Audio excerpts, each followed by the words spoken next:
It's time for Twit This Week in Tech. Brian McCullough is here, host of the Tech Meme Ride Home podcast. Nicholas De Leon from Consumer Reports and our old friend Dan Patterson from Blackbird AI. We'll talk about the biggest breach in history, 2.7 billion Social Security numbers. Or is it? The new Pixels are here. Does their AI beat Apple AI? And the Premier League ditches its video assist referee for a fleet of iPhones? All that and more coming up next on Twit. Podcasts you love. From people you trust. This is Twit.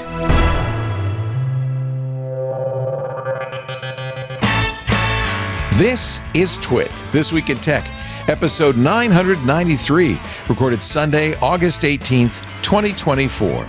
The Save Money button.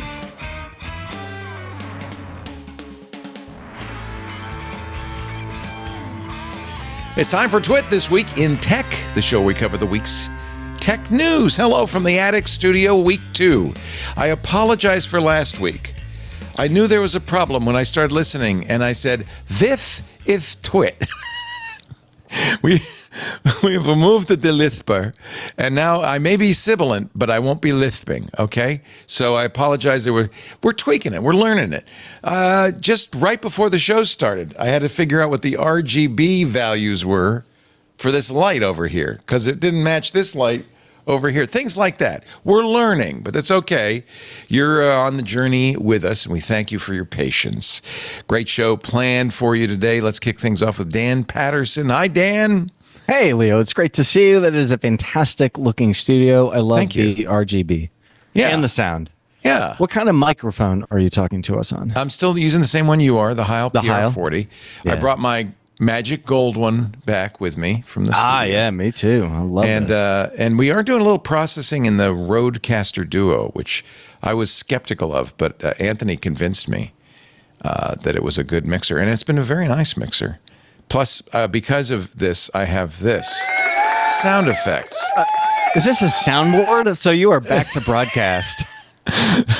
Back to bad broadcast. It's like a radio. Yeah, I just started in FM radio with the soundboards. My PD always yelled at me, "Use more soundboard, engagement." More? Like, oh my God, they wanted FM radio loves the soundboard.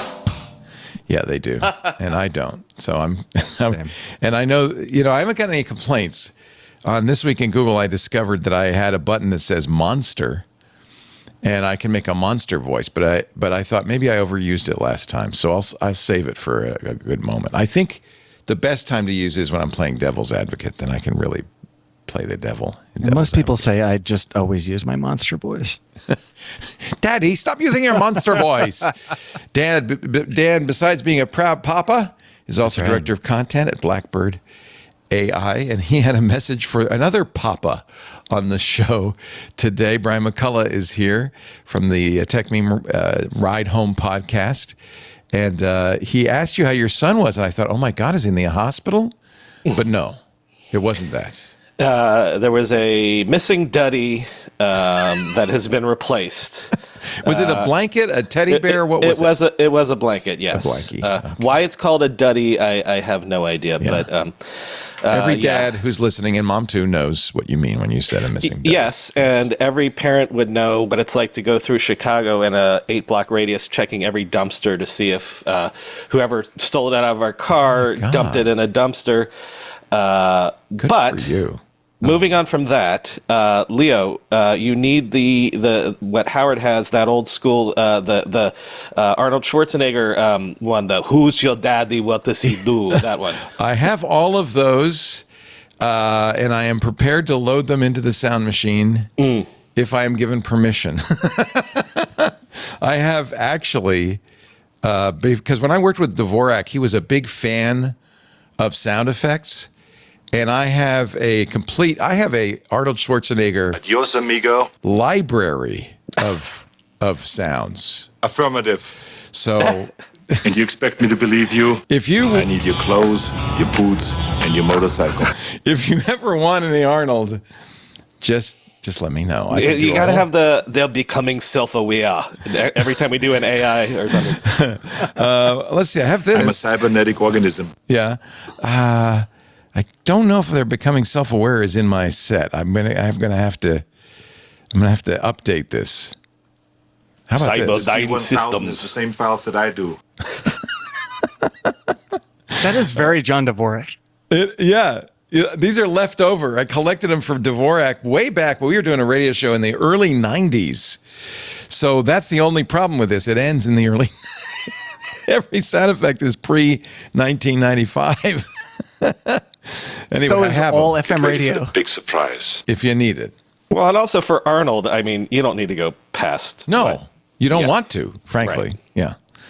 Anyway, good to see you, Brian. Thank you for being here. Somebody who is not a daddy, nor, as far as I know, is he working on it. Nicholas De Leon, senior electronics reporter, Consumer Reports. Hello, Nicholas. Hello, Leo. Thank you for having me. It's so nice to see you. Last time you were here, you were in studio at our old studio and got to meet your girlfriend, Ashley, and it was really fun to see you. So, Yeah, it was great. It was great to be in the studio. Yeah, having heard so many shows broadcast from it, it was nice to sit in the chair and be with you guys. So yeah, thank you. no one is allowed in this studio. You can't. There's no room for one thing. There's nowhere for anybody to be. There it is. This is the entire expanse. You could sit here right next to me, but that's about it. Anyway, let's talk about the news, of which there is a surprisingly large amount, given that we are in August, which is normally kind of the dog days and the least busy time. The one that is most upsetting, and it seems to be getting more upsetting by the minute, is the announcement that a data broker called National Public Data, a company that collects and then sells your personal data, had a little oopsie and leaked 2.7 billion records of personal information, including social security numbers, all known physical addresses, possible aliases, and of course, names. National Public Data is one of those companies that sells background checks, for private investigators. They scrape it from public sources, and of course, they buy it from internet service providers and other surveillance capitalism entities. In April, a threat actor with the ironic name USDOD claimed to be selling 2.9 billion records containing the personal data of people in the US, UK, Canada, stolen from the National Public Data. He wanted to sell it for 3.5 million. He claimed it had records for every single person, which it might, because 2.9 billion records is more than the population of all three combined. Can you explain to me, Leo, how this has evolved? Because this was one of those where I did it as the third story on my show at on Wednesday or Thursday, and I was like, doesn't this seem like a bigger deal than the third story? But it was weird because it was like, is it everybody's? But at this point, are we sure it's basically everybody's social security numbers out there? No, we don't know. In fact, Troy Hunt of Have I Been Pwned fame posted a blog post on the 14th, a couple of days ago, and he put in quotes, the quote, 3 billion people, end quote, National Public Data breach. Right. He said, there's no concise way to explain the nuances of what's being described as one of the largest data breaches ever. We're talking about a data aggregator, he says, who people have never heard of. A threat actor, USDOD, who's published various partial sets of data, but it isn't easy to attribute it back to the NPD. And of course, there's no way to verify that everybody's in it and every social security number's in it, even if you bought it. I mean, that's a lot of records to go through. I think nuance might be the key word. Oh, I'm sorry to interrupt you. Go ahead, please, Dan. Well, because you cover this stuff. You know about security. I covered data privacy and cybersecurity for a very long time. And my pithy reaction to this was, I wish it happened 2 weeks ago at Black Hat, which was kind of a slower Black Hat this year. But when I covered this The challenge I had was explaining the scale and the keyword nuance to an audience. It was at CBS News and CNET, so a fairly sophisticated but broad audience of people who are tired of hearing about data breaches all the time. Yeah, in fact, I normally ignore them. Breach fatigue. Yeah. And when we talk about 2.4 billion, that's such an abstract number. It's so high. And when we say records, what does that mean? It's hard for me to parse that. And like Brian said, this was kind of a kicker story in the middle of the week. It wasn't like, let's really dive into this, but it is a massive breach. And as we all know, every threat actor out there will obtain these, whether they buy them or just obtain them from other actors, and then they combine those data sets. What you can be assured of is that if we can do it in normal everyday technology, then bad actors can use tools to do the exact same thing. So they will combine assets to create master sheets that contain different types of assets. But we really don't have a good idea we don't have a definition of terms here that helps us really explain to people the significance of this. Well, let me frame it this way, Dan. Am I right to assume that all of this time, in essence, everybody's social security number has not been out in the open? There you go. And until now, so is that what we're saying is the reality now? Is everybody's social security number out there? Well, apparently not. I mean, Troy Hunt deals with this, and by the way, he is a trusted voice in all this because he runs Have I Been Pwned. He's probably the number one source of breach information. He said he did find legitimate information in there. He did what he often does, which is search for himself in the database. And he did find, he says, I'm constantly surprised by the places I find myself in, including this one. But it's an email address of mine, but none of the other data is mine.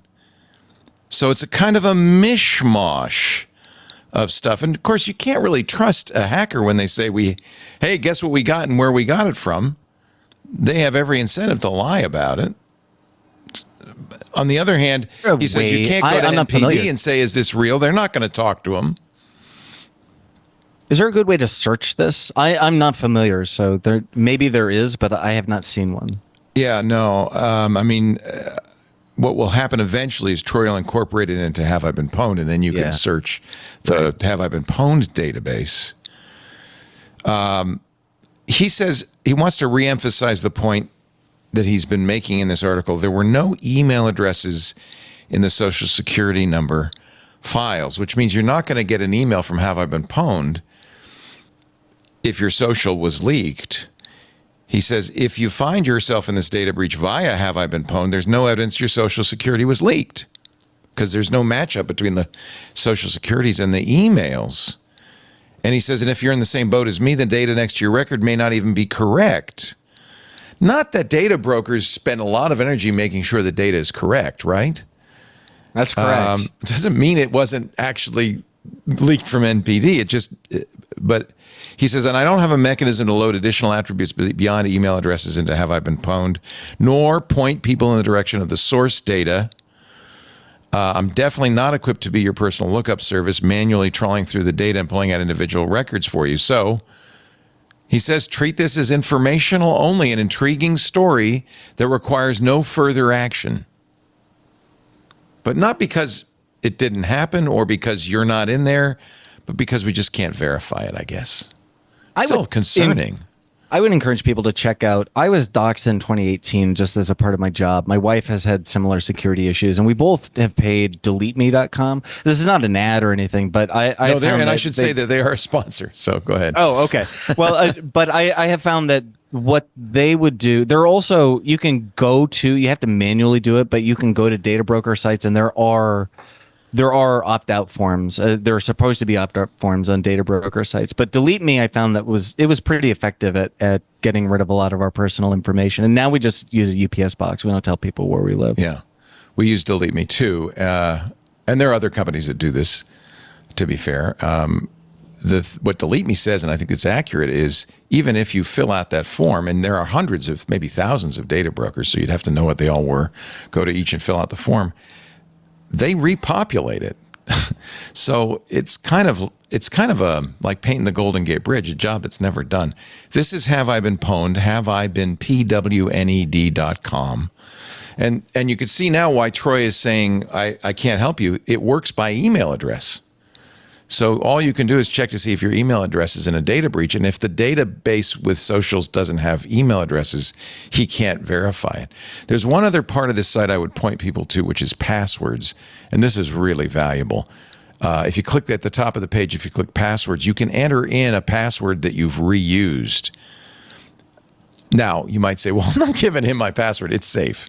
It's going to be hashed before it gets sent to his website. He's reliable. It's trustworthy. But what it will do is tell you if that password that you've been using over and over again is in a breach.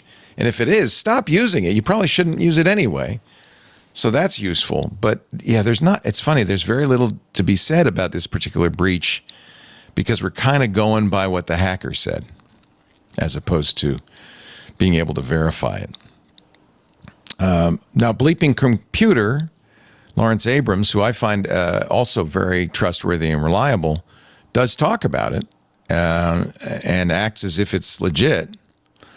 Was your sense, Brian, that it might not be, or there might not have been this leak, that this guy might just be bragging? No. It's that I always say every time before I do a breach or a hacking thing, I'm like, if I didn't have a standard, I'd be doing it every day, right? Well, that's true. Yeah. So I'm always like, there has to be a threshold for where it's interesting to me. And the fact that it was flying under the radar, I still put it in the show because I was like, wait, everybody's social security number? That would be a big deal? Yeah. So I kind of treated it like that, where it's like, just FYI, this is what the headline is.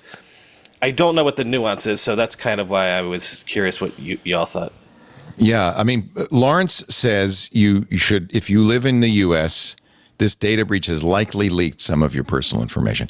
Honestly, the reason I mention this at all is just to stir up anger at the existence of data brokers and that it's completely legal for people to do this, that there is no comprehensive federal legislation against collecting people's information. After all these years. After all these years. Yeah. So pentester.com has a website. This is from Patrick Delahanty, our engineer. He said he found his info on this site. It's npd.pentester.com. And this is apparently a way of searching. Should I just do this? Let me just... Don't put your social though. No, it doesn't require my social. Just my name, first and last, my state, and my top secret birth date. Now, let's see. Oh, there's my... Oh, don't show this. Okay. Okay, there's my dad's address, my old address. You should have done Tom Cruise, Leo. Holy cow. This has my addresses going back 25 years. And it has the last 2 digits of my social. So you know what I'm going to say? It's real. Well, that was the other thing from the story is that, okay. Holy cow, I'm devastated. People did say... I'm in shock. Excuse me, I have to leave now. Even if their email wasn't connected, it was connected to addresses and phone numbers. So wait, social connected to addresses and phone numbers seems like a big deal to me. It does. Say that site again, Leo. It's bad news. Pentester.com? npd.pentester.com. All I can say is data brokers, bad. Now, somebody is saying in our chat, Untoward Media in our YouTube chat, government surveillance depends on data brokers. That's always been my opinion. The reason there is no comprehensive federal legislation against this is because law enforcement, federal and local, use these databases. So that's why they don't want them to go away. So it's a little bit of a conflict of interest. The fact that they had the last 2 of my social, I mean, obviously this website's not going to reveal more than that. But the fact, because all I needed was my name and birth date, pretty much confirms to me that this data has been leaked. Oh, mine is not accurate. Dan? None of these are accurate for me. Okay. And I Interesting. saw that too, that some of it would be accurate, and then people were saying, yeah, but half of the addresses for past addresses were for people that I had no connection to. Yeah. So. Yeah. Fortunately, I have a common name and I live in a massive city. Yeah, Leo Laporte. So that's pretty, that's fairly unique. My dad's name is the same. That's why I found his information as well. What do you tell Nicholas? What do you tell? Because see, Nicholas is our man in the street. He talks to real people at Consumer Reports. And I always ask you this when you're on the show. What do you tell real people about this? For stuff like this, it is tricky because, like we were saying earlier, there is sort of breach fatigue and people do kind of tune out, oh, another hack, who cares? But for things like Social Security numbers, it's a little bit more serious. And we do kind of have like general advice for folks. And that is, you should just freeze your credit anyway. Like it should just be frozen. There's really no reason for it to be not frozen. And if you do suspect that you've been the victim of fraud, to put an identity theft marking on your credit reports, just to alert the credit bureaus. I that there may freeze be all my some credit reports. I will say I was impacted, was the word they used, by the Equifax hack a couple years ago. My Social Security number was stolen. I remember I was sitting at my desk at CR and I got a notification. I used to use the budget app Mint, and the Mint app said something like, oh, your PayPal credit card application has been declined. And I was like, PayPal credit? What are you even talking about? So I just set it aside. And then I woke up like in the middle of the night, later in the day at like 2 a.m. and was like, wait a minute. I never checked to see if I was hacked in the Equifax hack.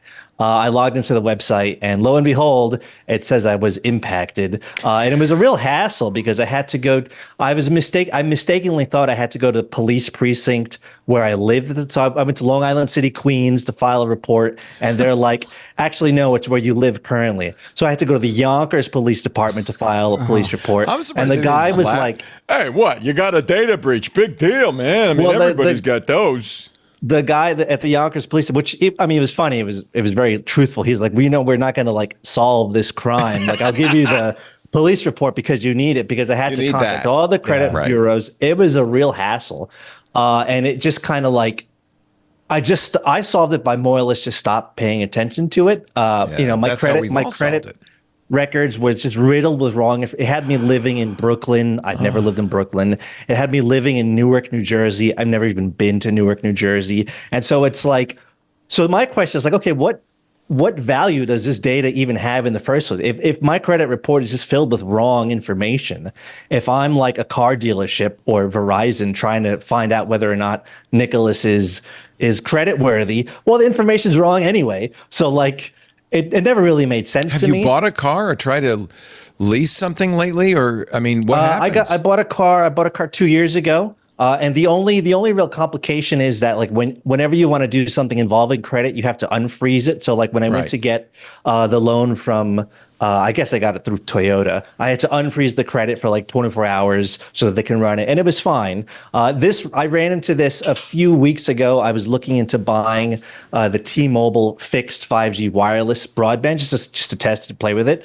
And so you go online, you fill out your information, and they require a credit check. I was like, okay, you fill out your information. We're going to now check your credit. And I was like, I'm going to click OK, and we're going to see what's going to happen. And it said like, oh, error, we can't find your information. Error. Please call. So I said, you know what? Error. I don't need it that bad. So I said, never mind. So it's, if you freeze your credit report, it's not a problem for you until you want to credit. Right. Yes. But on a daily basis, unless you're opening up credit cards or buying cars all the time, it's not a problem. But do you have to do it for all three major bureaus, or can you just do? Well, usually depends on, like Toyota is like, oh, we'll check the Equifax or we'll check Experian. Yeah. So 2 years ago, I was renting an apartment. I was looking to rent an apartment, and every time I asked them, it's like, okay, what credit bureau do you use, so I can then go and unfreeze that account. So you do need that information. So it adds a little bit of friction, but not that big a deal. And I have to say, I've recently done that, and they said we use all three. So I had to go to all three. Now, here's the good news. It used to be to unfreeze. They would give you a free freeze, but to unfreeze used to cost money. In fact, in some states, it cost a lot of money. Fortunately, a federal law was passed a few years ago that they could no longer do that. So they're required to freeze and unfreeze for free. Some make it harder than others, but generally it's fairly easy freeze now for sure. And this, if nothing else, this breach should probably make everyone in America freeze their credit, which, by the way, these bureaus hate because that's how they make money, is selling your information. And to clarify, the word is freeze, because freeze is like a legal term, because they'll try to sell you like lock or pause or whatever. That's fake. Don't do that. No. You need to freeze it. It's free to freeze and unfree. They're required to provide it. Federal law requires it. I do it routinely. I've done it for years. And yeah, that's going to prevent a lot. I mean, I don't know if it'll prevent all identity theft. It's just creepy, though, for me to go on that database and see all those addresses and see my last two of my social and my dad's social. That's just, if nothing else, it's creepy. So, and potentially harmful, for sure. Freeze your credit. And I will say, it was very scary going through that. I lost like several days at work. Luckily, the folks at CR were very understanding, but like I lost several days going between police departments and like on the phone with the credit bureaus. And they're really not. I mean, they're helpful to the extent that they have to be, I guess. Right. But you try to call them and try to explain, and it was a very stressful time, to be honest. That was a fraud alert. You don't need to do that for a credit freeze. Everybody's eligible. Everybody's entitled. Costs you nothing. The fraud alert is a different thing, which is why you needed a police report, right? Yes, that's that's separate. But freezes are free, and do it. This is just, and I don't know whether this is real or not. I get the sense it is. If Lawrence Abrams says, yeah, probably everybody's social is now online, and that website kind of confirms it. Holy moly. Of course, part of this is you should never have been using social security numbers for identification in the first place. And I blame the companies that do that. You're not supposed to. And because it's so hard to change them, you can change them, but it's so hard. It's like using your fingerprint for identification. You shouldn't, because you can't change it. And if it gets a breach, you're out of luck. Yeah, I know the CR folks, we have an office in DC, the advocacy it's called. They've been really trying to get these laws to be way more consumer friendly than they are. Yeah. And as with anything, you just meet resistance. You meet, people make money off the system, so it's very hard to change that system. And politicians represent not just you and me, but credit reporting agencies, and that's practically, maybe they represent them more because they spend more money on politicians. And they probably also represent data brokers, and they certainly represent law enforcement, local and national. So they have a lot of constituencies. It's not just we the people they have to respond to, unfortunately. It says right on your credit card number. You're right, Eric Duckman, in our YouTube. It says right on your Social Security, rather, not for identification. But how often do you get asked for your last four digits of your social, or in many cases, your actual full social? When I call my bank, they want my full social. I know they know it, but I shouldn't be given it. All right. I'm going to ask, I know some of you are Premier League fans. I feel like, Nicholas, you're a Premier League fan. I don't know why. Yes. I just started this weekend, yes. You just started being a fan this weekend? No. This is actually my 20th. I was doing 20 years watching, yeah. Nicholas, what's your team? I like Barcelona, which is not in the Premier League, obviously. Right. I watch the Premier League as just like a fan of the sport, basically. So, all right, I'm claiming Arsenal. So anyone you can have Arsenal. That's fine. Anybody for Wrexham? Anybody? Okay. So apparently the English Premier League is going to ditch its hated VAR offside tech for iPhones. But for not iPhones. Yet. By the way, as Nicholas is saying, yesterday and today, or actually on Friday were the first games, and there's already controversy. We can get into what the tech is, but this stupid company, what is it, Genius? Aptly named, I guess. Think of the term would be the integrity of the competition. So you would think that they would have this technology ready for the start. It's 38 games. Everybody has to play each other twice. We still don't have a date when this is actually going to roll out. Oh, I thought it was No. In fact, I was watching a game today where there was an offsides controversy, and they were saying, well, eventually this will be automated, and we won't have to worry about this. But get into how they're using iPhones, because if they ever roll it out, it'll be hopefully better. But This does sound VAR better, is right? video assist referee. So the referees, kind of how we do it in football and baseball in the Americas. In the US of A, where we play real football, the referee can ask for, in some cases it's automatic, an instant replay, look at it, review it, and then make a decision. And that's what they've been doing, right? And it's for offsides in particular. yes, well, for all sorts of things, like there's tech inside the ball so that if the ball goes over the goal line, the ref gets a buzz on his watch that says that this actually was a goal. But the key part of this there's no lag in that. Oh, yes. A minute later, wait a minute, that was a goal. A minute. Leo, a minute? Why do you think everyone hates VAR? It takes 5 minutes sometimes. Okay, but so the point is that the current, we're talking about offsides, which is, so, you know, a striker going beyond the last defender. Up to this point, they've been using the cameras in the stadium, and they literally try to draw a line. And there's been so many controversies about where they draw the line. Should they have drawn it over his elbow? Should they have done this? So, in theory, this technology is better because using these iPhone cameras that are in a box, it can track between 7,000 and 10,000 points on each player's body at all times. Wow. Then uses AI to say, because again, there's nuances for, well, if the part of your sleeve is offsides, that doesn't count, but your standing foot would count, that sort of thing. So in theory, it's better because essentially the iPhone cameras can do like incredible, like many frames per second beyond what like even the broadcast cameras can do. So Genius, which came up with this genius plan to use iPhones for this, says that the problem is players clump up. This is from the Wired article. They pile on top of each other, which causes occlusion.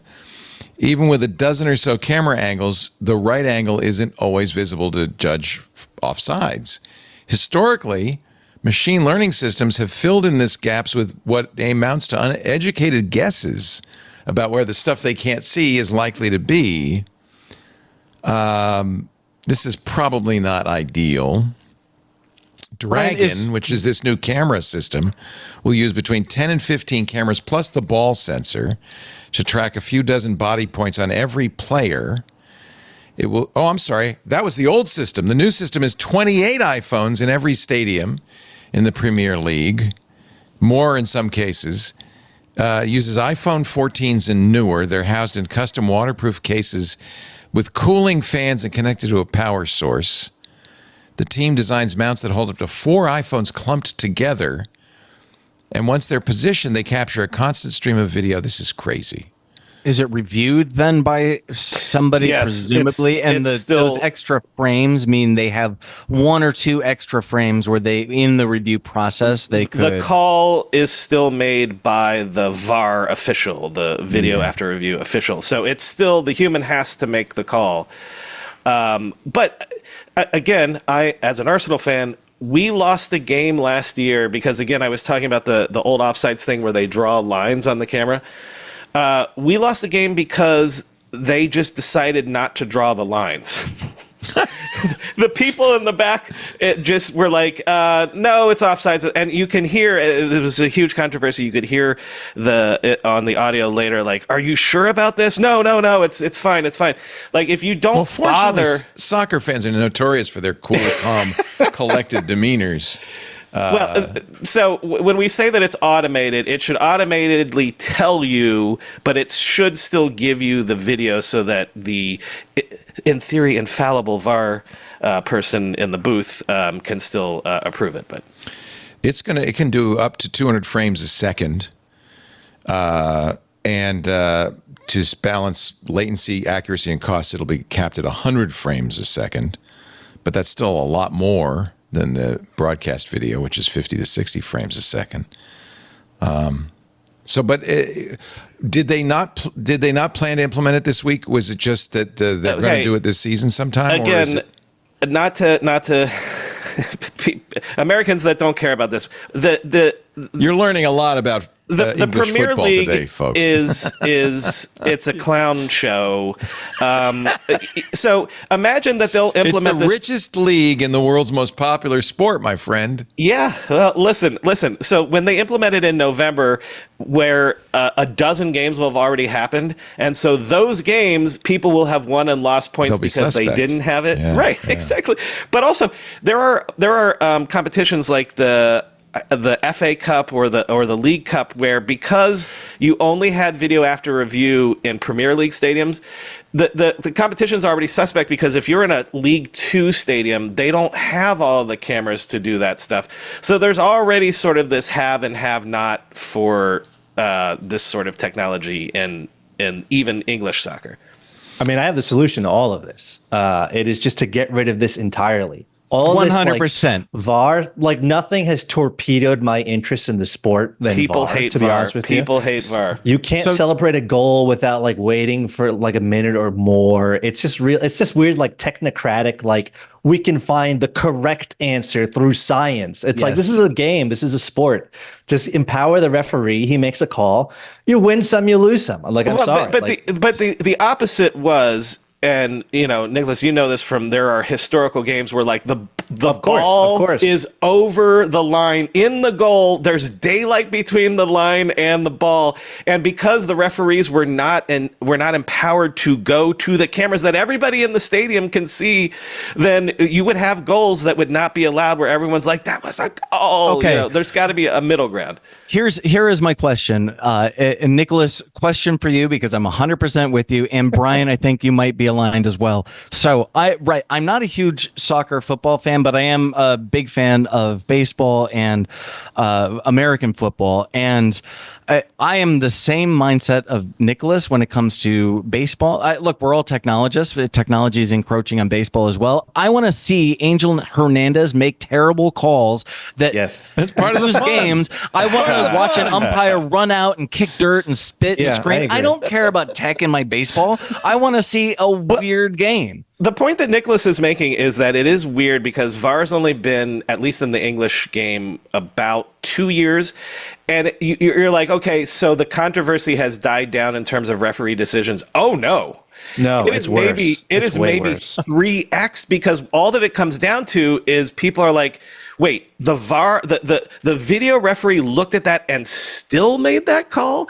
So there's still humans involved in this, and so it hasn't really fixed anything. And then if you listen to like podcasts, like on the Guardian's podcast, Totally Football, it's like the entire show is now dedicated to VAR discussion. Oh, and it's like, this is, takes the fun it's out real. It does take the fun out of it. And it's like so many things. It was well intentioned, but I don't know that it is actually what we need. Yeah, totally agree. And it's, maybe bringing this back to tech just a little bit, at Well, it least is in tech. Well, this baseball. is It tech. is. Right. Sorry, I don't mean like that. I just mean like a broader tech. When we talk about artificial intelligence and technology, we do talk about sometimes about changing economies and taking jobs. In baseball, it's taking the good job of the catcher. They used to call the game and frame the game, and the entire you might focus on the pitcher or other people on the field, but it is the catcher who makes that game what it is. And now that job is just done. You're just the guy who catches the ball.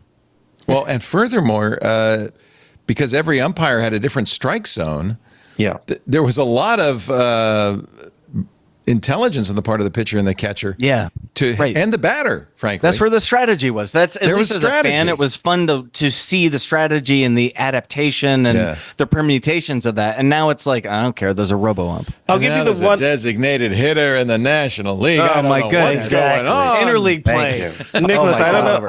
I don't know if you'll dislike agree with this, interleague Nicholas, but the one thing that Americans might agree with is, how Americans are always like, oh, they're always diving and rolling on the floor when they get fouled or whatever. The one thing that VAR has fixed is that when they look at the video and that guy goes down and he feels like he's clutching his knee like it's been blown off by a shotgun, the video will show the referee that he wasn't touched, and that's the one thing that useful. they've taken out of the game. That's useful.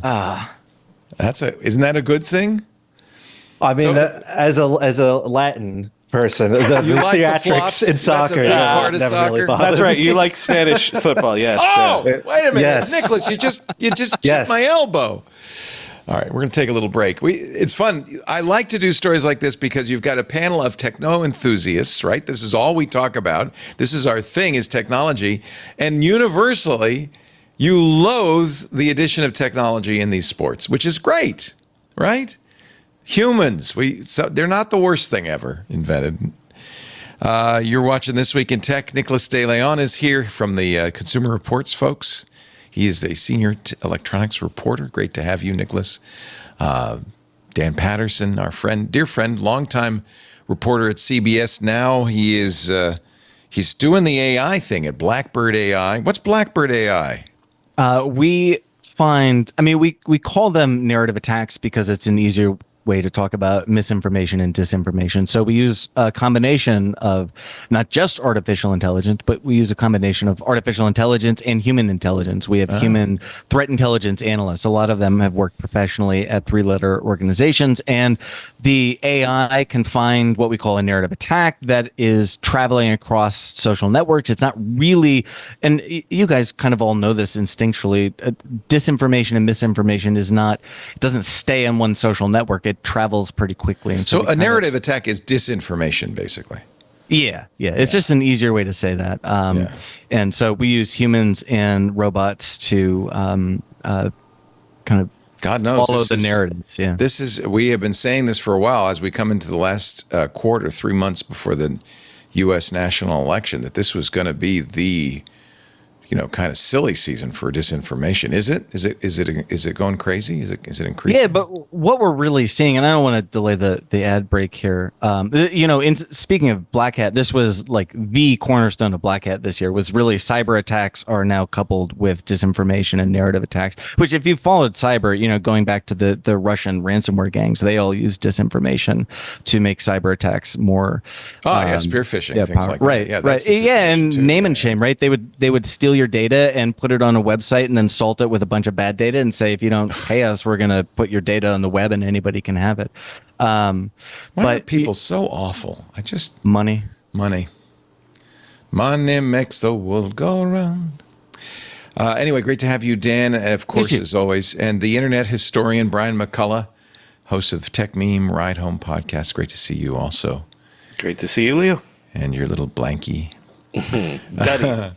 Our show today brought to you by Mint Mobile. I love my Mint Mobile phone. I've got an iPhone SE that is on Mint Mobile. It is the best phone for the least amount of money ever. Now, I love a great deal as much as anybody, but I am not going to crawl through a bed of hot coals just to save some bucks, right? I mean, I'll do it, but it's got to be easy. It can't be a lot of hoops, a lot of BS.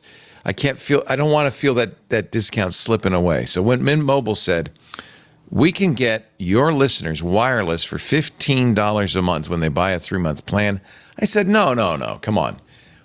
There's going to be some hitch in this, right? Turns out, no. It's actually easy to get wireless, $15 a month. Sometimes the hardest part of it is the time you spend on hold waiting to break up with your old provider. They do not want you to leave. And you know why, right? They're getting 70, 80, 90, 100 or more a month for exactly the same service you're going to pay Mint Mobile $15 a month for. They hate that.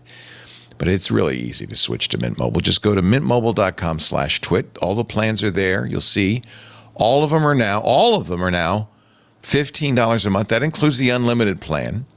Now, all the plans at Mint Mobile come with high-speed data, actually on the nation's largest 5G network. Just between us, it's T-Mobile, right? They're in T-Mobile and VMO. So if you're getting great T-Mobile service wherever you are, if you're using T-Mobile, switch, right? To get the same for less. You get unlimited talk and text nationwide.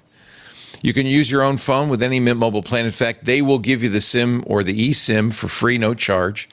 Really, it took me less than 24 hours to do it. And of course, if you keep your phone, it's really simple. All your apps, all your contacts come along with you. It's the easiest thing in the world. And I did this, they also sell phones at a great price. That's where I got the iPhone SE. Find out how easy it is to switch to Mint Mobile. You'll get 3 months of premium wireless service for $15 a month. I liked it so much I signed up for a year. And in another year, and another year. It's been 5, I think. To get this new customer offer and your new 3-month premium wireless plan for just $15 a month, go to mintmobile.com/twit. That's mint, M-I-N-T, mobile.com/twit. Cut your wireless bill to $15 a month at mintmobile.com/twit. $45 upfront payment required because, that's $15 for 3 months. New customers on a first 3-month plan only. Speed slower when you get about 40 gigs on the unlimited plan. Additional taxes, fees, restrictions apply. See Mint Mobile for details. Again, cut your wireless bill to $15 a month. mintmobile.com/twit. Google had their event this week. Google's an interesting company. What was your reaction, Nicholas, when I'm sure you watched the Pixel event? Yeah. Were you excited? Did you jump up and down? Did you say, I can't wait to get this phone? I think my opinion on phones is they've been very good for the past several years. And so any kind of year-on excitement is not quite where it used to be, I know the Pixel 9 is going to be awesome, but the Pixel 8 was pretty awesome too. So it's so I don't know how exciting the space is really anymore. Maybe I'm wrong. Like Apple, the thing they pushed, of course, is AI on these phones. Yeah. And like Apple, they did the smart thing, which is they showed AI features that are, not whiz bang, but just useful. Things like, I kind of thought it was kind of cool. You could take a picture without yourself in it and then get on the other side of the camera and add yourself to the picture. And then you've got all of you in the picture, which as a father of a family, I'm not in any of the last 30 years of pictures. It's all of them because I'm the one taking the picture. So that appealed to me a little bit. Leo, did you... Do you feel, I'm not the first person to say this, and you're right to frame it as these are not, going to change your life features, but their AI features, they're 2 or 3 years ahead of Apple, and what you're saying, the Add Me feature, there's the Reimagine in Magic Editor, which is you can add, put a dragon in the photo behind me using what do you AI. think of that though? That worries me. Talk about with Dan's disinformation issue. But my point is that can be trusted ever again. We can talk about that, but my first point is that again, Google is adding this with their own AI as opposed to partnering with OpenAI. But right, this is with Gemini. There's the stuff that they continually offer. For Apple's first swing at that, they had nothing. There's 3 things that we just named, auto frame and add me in if I'm not in the photo. That Apple's just well, maybe have a smarter Siri at some point. But yeah, and is it? And by the way, Apple now? Intelligence is delayed for months, right? It's not going to come out with the new iPhones next month. Right. Google says all of these features will come out immediately. They'll be on the new Pixel 9 when you get it. I think I tend to. We are experiencing with AI a lot of. I'm sure everybody listening is familiar with this, but this very similar patterns that we had with crypto and with metaverse, where there were many promises made about things to come. And I think that we're seeing that with Apple. And I think the most significant thing of this, at least for me, is that these features are, like Brian said, they're very capable features, and they seem to be shipping now. You will have access to this now, as opposed to wait and shrug, it's a video game DLC. I don't know, maybe we'll ship it. Yeah. Well, and that's true for one of them, the auto frame. I think they promised it, or no, it was Zoom Enhance. They promised it on the Pixel 8, but it finally came on the Pixel 9.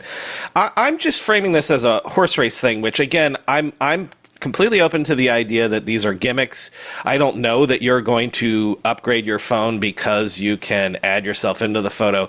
What I am saying is that Google has a cadence of adding these things that, again, yes, Apple is just adding Apple Intelligence right now for the first go at it. But if you're just doing apples to apples, every year Google's adding these AI things that I don't see Apple doing yet.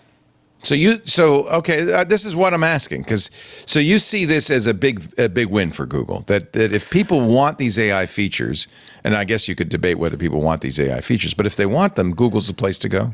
Well, number one, it's all their internal stuff. So, right. Apple's will be Apple's internal eventually, stuff. I think Apple's 3 or 4 years from now. Yeah. They had to partner with OpenAI.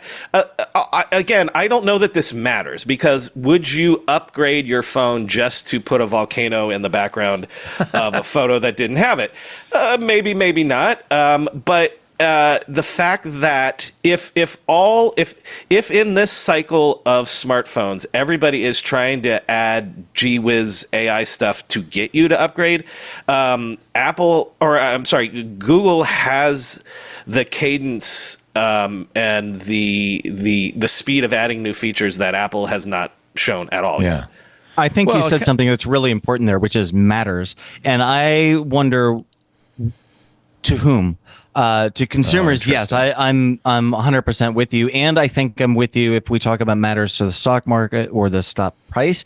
And when we talk about horse race, when we look at a handful of companies that are in a horse race with each other, and these features, maybe you will buy one of these devices based on the AI. I don't know. I'm trying to think like a consumer, but what I want maybe as Google is to have this distributed as widely as search and on all of my mobile, which is far wider than Apple, and I can affect the competitive ecosystem. I do have to say there is one thing that Apple has a big jump on Google, and that's the processor. So we're already hearing that the Tensor G4 in these new Pixel phones slows down by as much as 50% as it gets warm. I don't think Apple has this problem with its A series processors in its phones. The other thing, of course, is Google's announcing this 3 weeks before Apple announces their next generation. So they're comparing themselves to last year's iPhone. We're comparing them to last year's iPhone. We don't know what this fall's iPhone will bring, but it will probably bring a processor that is superior to the Tensor G4. And also the point to be made is, and I'm using the word gimmick on purpose here, like adding gimmicks to taking photos is great, but like the real revolution would come if the AI on your phone has access to your email and your calendar and whatever. Well, Google sort of promised that. Remember the demo that failed twice finally worked. God, my heart was in my mouth for this poor guy. He took a picture of his calendar and asked Gemini to tell it when this artist's, actually it was a picture of an artist's touring calendar and how it would coincide with his life and when he could go see this artist. And it did it.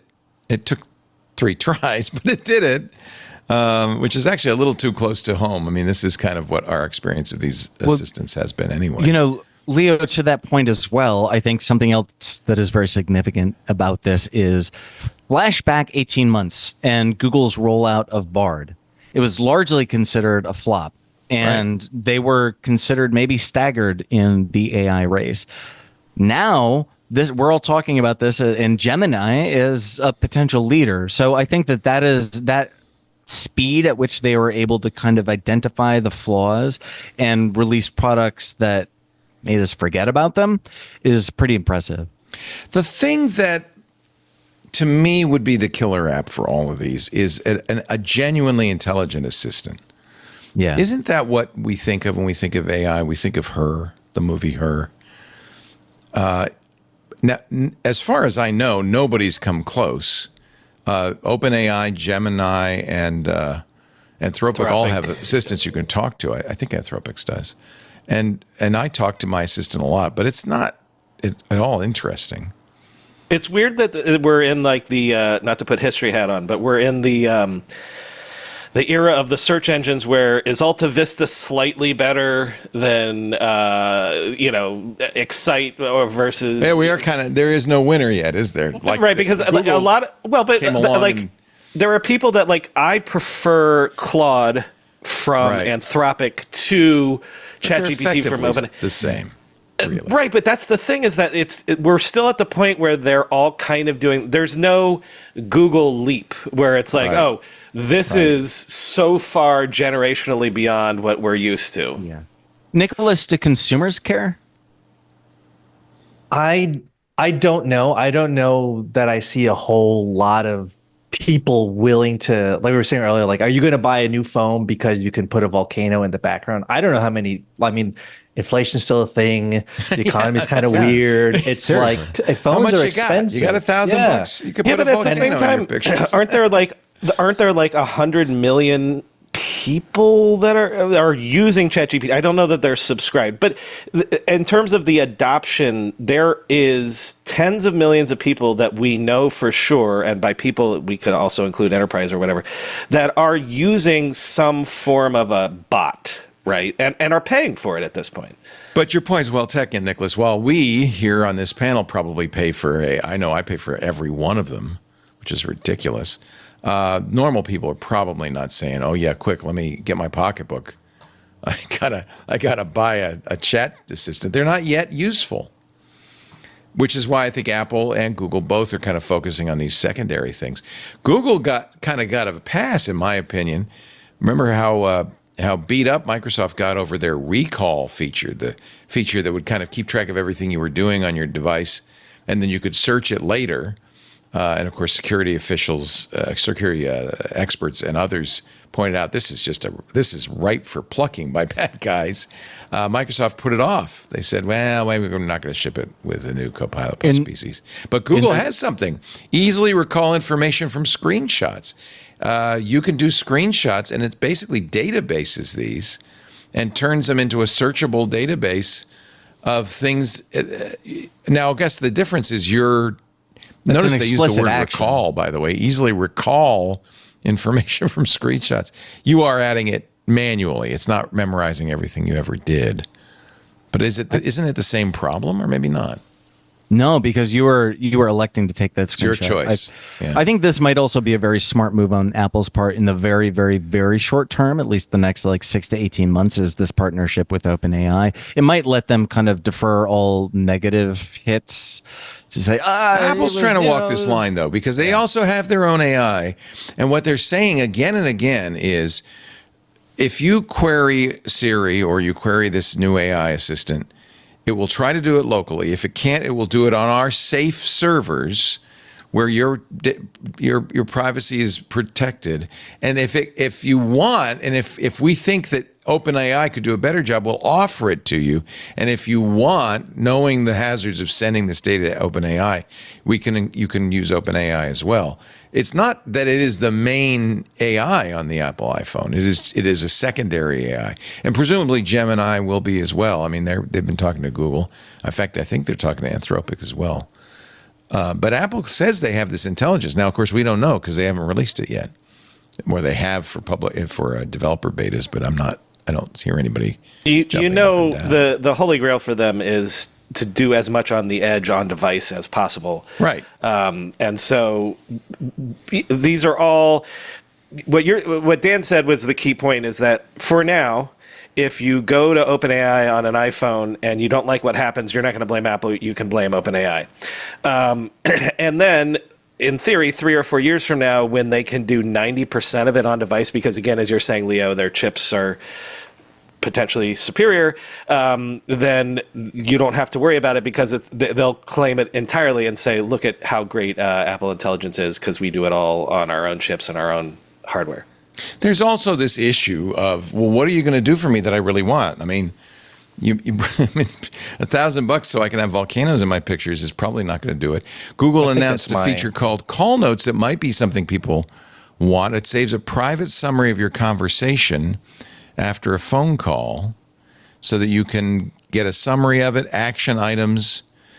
Now, we were wondering when they announced it, and they didn't mention this, but we found out later that Google Notes will run, or Call Notes will run fully on device, so it won't be sent out to a server, and everyone on the call will be notified that you are, in effect, recording this. And we'll be using the AI to generate notes. Yet this does seem like a feature. I don't know. That sounds like a great feature.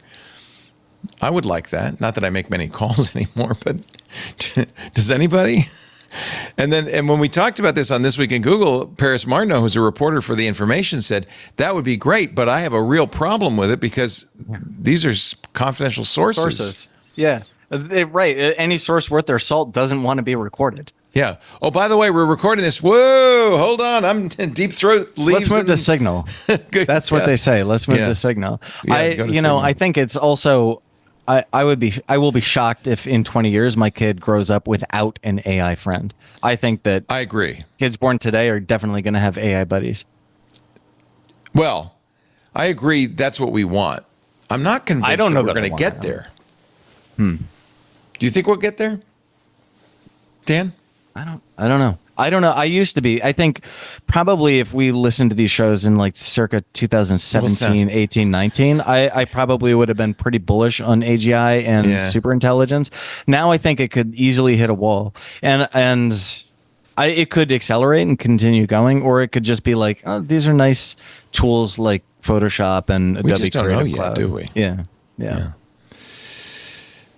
Google did get in a little trouble when they sent out Pixel 9s requiring influencers to prefer the Pixel 9 over competition or have the relationship terminated. Now, this was not for reviewers. Nicholas, the good thing about Consumer Reports, you buy everything, so you're never subject to these agreements. Yeah. But it's the Team Pixel program, which seeds pixels to influencers, YouTube stars, and so forth before public availability. But they also they actually changed this after The Verge reported on it. They used to send out, here's a screenshot of it, by opting into this program, you acknowledge you're expected to feature the Google Pixel device in place of any competitor's mobile devices. Please note, if it appears other brands are being preferred over the Pixel, we will need to cease the relationship between the brand and the creator, and then you have to say, yes, I acknowledge and agree, and I think if you say no, you don't get the Pixel. Google got a lot of heat, and they said, we missed the mark with this new language, and we've removed it. But I don't actually think they missed the mark. I think this is exactly how it works when you have a Team Pixel of influencers.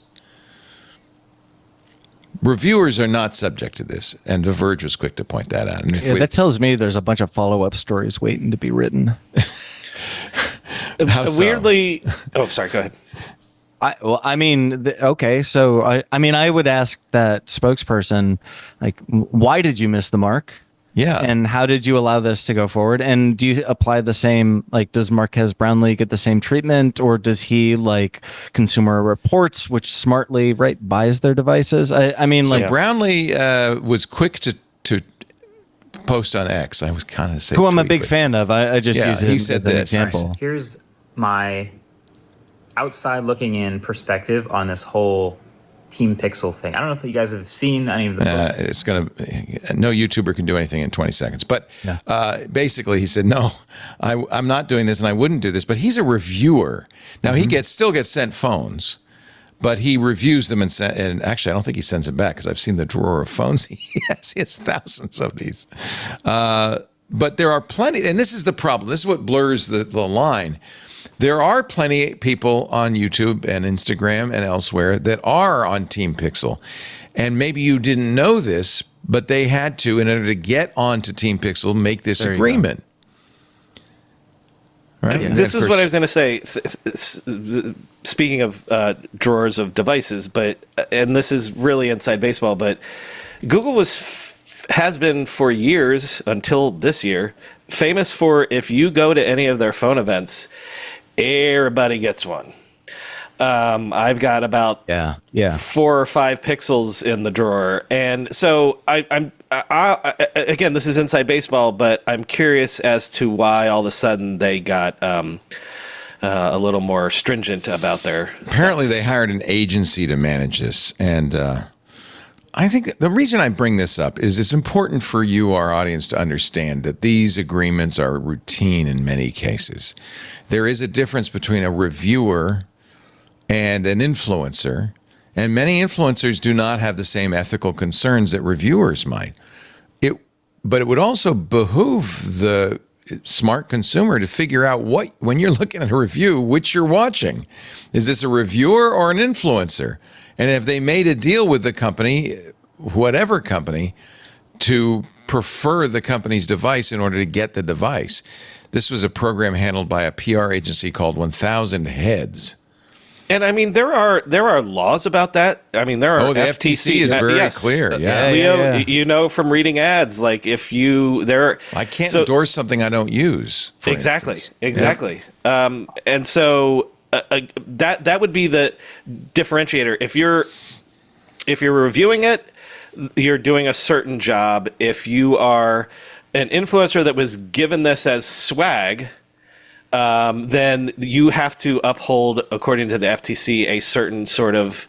You can't just be like, "Oh my God, all of a sudden the Pixel's the greatest because I got a free one." In the same way that if you got a Tesla, whatever, like you'd have to differentiate between that. I can tell you from experience at CNET, which was consumer technology, but I mean every tech magazine, including Consumer Report and elsewhere, you are sent review units. However, you do sign a document that says these are going back to you after 6 weeks. This is not mine. It's not owned by me, the reviewer. It's not owned by the company. This is a unit that I'm being sent to review, and you agree that you don't get to shape this review. And we would ethically, everyone. This was disclosed, so the audience was well aware that this was a review unit sent for review. However, I can share, this started to change a little bit around the pandemic when everybody was kind of working remotely. Companies, Samsung just sent devices, sent tons of devices. I think I had 3 or 4 that when we opened back up, I just brought back to CNET and plopped in the drawer. But things changed around the pandemic. Companies didn't care, and they didn't sign anything, and they didn't ask you to sign anything. Well, I want to speak to CR briefly, if I can. Yes, please do, because I know you have a very high standard. We're old and different, and with high standards. It's in a way, it's like very nice. Like I don't have to deal with any of this. I remember I went to one Google event where I think they were handing out the home minis or whatever, that circle speaker. I had to give that back exiting the show. I was like, I can't take this. Sorry. So CR works is that for certain preview content, like let's say the iPhone next month, if Apple sends out the iPhone to like The Verge and Engadget and everyone, we may or may not be on that initial kind of like preview tranche. But the final review, the rating in the ratings in the magazine, that is all based on devices that we purchased. We purchase cars, we purchase TVs, we purchase induction stoves. Any review is something that we've purchased with our own money that we get from selling subscriptions. And is part of that because you can assure that they're not just sending you, okay, this is the top 1% of what we produced off the line, And now it's interesting because like if I am a kid and I'm scrolling through TikTok or whatever, am I making that distinction between, like it's all content now, right? It's all just like some influencers saying, oh, the new Pixel's so cool. It's like, is that any less trustworthy than Consumer Reports saying, well, we bought this ourselves, we tested it in our labs in Yonkers or whatever the case may be? It's like, do people care? I think about that all the time. It's like, do actually people care about whether or not this is like above board? Is it all just content? Is it just stuff on the feed that you forget about, 7 seconds later? That's something that we talk about internally all the time, actually. And I don't know. I don't know to what degree people even will make the distinction between Team Pixel and the reviews program. All this stuff just gets very fuzzy, and ultimately it's just like a vertical video of like a young person talking about Pixel AI. It's like, I don't know where we are. I will say that I was shopping for headphones, the ones I'm wearing on right now, about a week ago, and it's rough out there. Like I was trying to find like which of these are just paid adverts, which of these is just content, which reviewer bought these, which reviewer was just sent this, and like, well, you know, the headphone company doesn't have any sway over what I write in my review. And it's like, I ultimately just trusted like a bunch of like headphone nerds on some like obscure message board to like buy these. Yeah, okay, I trust them. ascendancy of Reddit. Yeah, exactly. Yeah, it wasn't even Reddit. It was like some audio science. It was some, but it's like, it's rough out there, man. Like if you really want really to, hard. Yeah. But kind of I'm like, well, I'm just personally interested in buying less stuff than I was even a few years ago, just because it's hard to find like qualified, like objective, just like educated opinions. Like if you're just getting headphones in the mail willy-nilly, if you're just getting phones in the mail willy-nilly, like, I don't know, it feels very silly to me. Like even just zooming out, it's like, what are we doing? It's just, we're just like, I'm Team Pixel. It's like, okay, what is happening here? And let's be honest, the reason Google does this, and the reason they had that agreement, whether they leave it in or take it out, it was always implied Google does this because you don't know the difference. So you might be watching an influencer says, oh man, this phone is the best phone. I love this phone. Look what I can do with this phone, blah, blah, blah. And you have no idea that they were given the phone by Google with either an explicit or implicit tit for tat that you will feature this phone, you will love this phone, you will not show this phone next to an iPhone and make comparisons. And that does a disservice to people. And the problem is these companies know this, and they're doing it. Yeah, it's the fuzziness. They want you to think these are reviews. Otherwise, they wouldn't do it. There is a trust that was at the foundation of much of the previous generation, and I think that maybe, as I say in politics, the Overton window has shifted a little bit. But so our norms have shifted, our cultural norms have shifted, just like Nicholas was saying. It's just a vertical video with some person saying something about a product. But it's very interesting to me that the company that owns the distribution platform, Google owns YouTube, and they have built a product that they are then advertising on the distribution platform to creators who use that distribution platform to reach an audience. There is a really interesting relationship there between the parent company, the media company that they own, and the creators that use that platform and the hardware device that they're promoting. It might be even worse in outside of technology and other consumer goods. My son, who is a TikTok chef and influencer in cooking, has a lot of millions of followers on Instagram and TikTok, has a room in his house where he throws stuff that's sent him unsolicited. And when his friends come over, when his dad comes over, he says, yeah, go take anything you want. I don't even know. I think his attitude is, if you're not going to pay me for an advertisement, I'm not going to plug anything. He's not a reviewer, right? He's just cooking.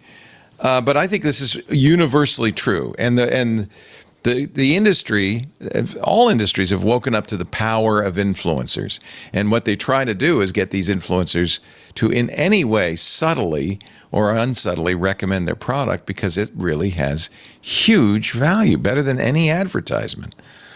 The FTC is well aware of this. In fact, they've announced a final rule banning companies from creating or selling fake reviews, especially AI-generated reviews, which is a big problem, especially on sites like Amazon, where a lot of the reviews you see on an Amazon page are not by humans. Remember when somebody did the search for as an artificial intelligence, I cannot, or whatever the key phrase was on Amazon, and found thousands. Oh, that prepositional phrase, right? Yes. The digital age changes, comma. You know what's the bigger one, though, Leo, is they finally cracked down on, and this has been around for 20 years or more, somebody creates a sock puppet review site for your mattress or mattresses or whatever. Many of the review sites, whether for headphones or mattresses, are that. And again, Nicholas obviously can speak to this greater than all of us. But like the fact that we're just now getting around to being like, oh, why is mattress number one rated the best? Because it's mattressreviews.com is owned by the... Right. Yeah. I will say, I won't mention any brands or anything, but I have a friend who years ago was very high up in one of the famous mattress companies, and she would tell me all the time, is like, the only place I will trust for mattress reviews is Consumer Reports, because we're just sending these things out, and there's no audit, there's no nothing. So she's like, why would you trust these reviews from these random people? At least you guys buy the stuff, and you have that. Now, again, if you're a young person, will you make that distinction? Will you care or not? I don't know. But this person, this again, is the problem. was People high aren't up. paying attention. Yeah. So they don't think about this at all until they need a mattress. And then they go online and they see mattressreviews.com. Oh, that's fine. Okay, let me see what they say. Oh, they like the Tempur-Pedic. That's what I'm going to get. And they have no idea what the tit for tat was or whether this is legit or not. That's what I'm saying. It's really rough out there. If you're just a consumer, and I'm very sympathetic. At my role at CR, it's like we write for predominantly families, people with they have lives, they have things, they have kids, they have jobs. They don't have all day to research a mattress or to research a phone or headphones or a car. So they're outsourcing their decision making to ostensibly what they would hope to trust these organizations, and now it's being replaced by just random vertical videos on the feed. And it's like, is that is that really the big deal? By the way, of Consumer Reports for my whole adult life. But I have to ask you, do you think because there is so much review content online, are you guys still thriving? Is there still interest in objective reviews?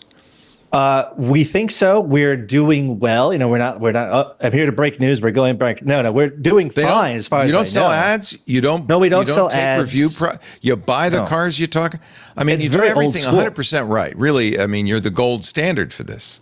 Now, I think what we could do a slightly better job of, speaking of vertical video, I'm going to be doing more videos on TikTok and Instagram, just presenting the stuff that we do generate above board, but in a way that maybe we could reach a different audience. That's a totally valid thing to do. What's not valid is to just go to Samsung and say, just send us everything and we'll just write it. No, that would destroy the brand. We're still going to buy everything and we're going to test it as we've tested it. But maybe there could be more videos of me on Instagram, talking about it. Listen to what the FTC prohibits. And what this tells you is what the practices are. Otherwise, they wouldn't bother writing a rule against it, right? The FCC says you may not offer incentives to customers in exchange for writing a positive review or negative feedback, by the way, on competitors' stuff, right? You can't pay people for their review. Reviews and testimonials written by, and this is in quotes, insiders at a company who fail to clearly and conspicuously disclose their affiliation with the business. This happens all the time.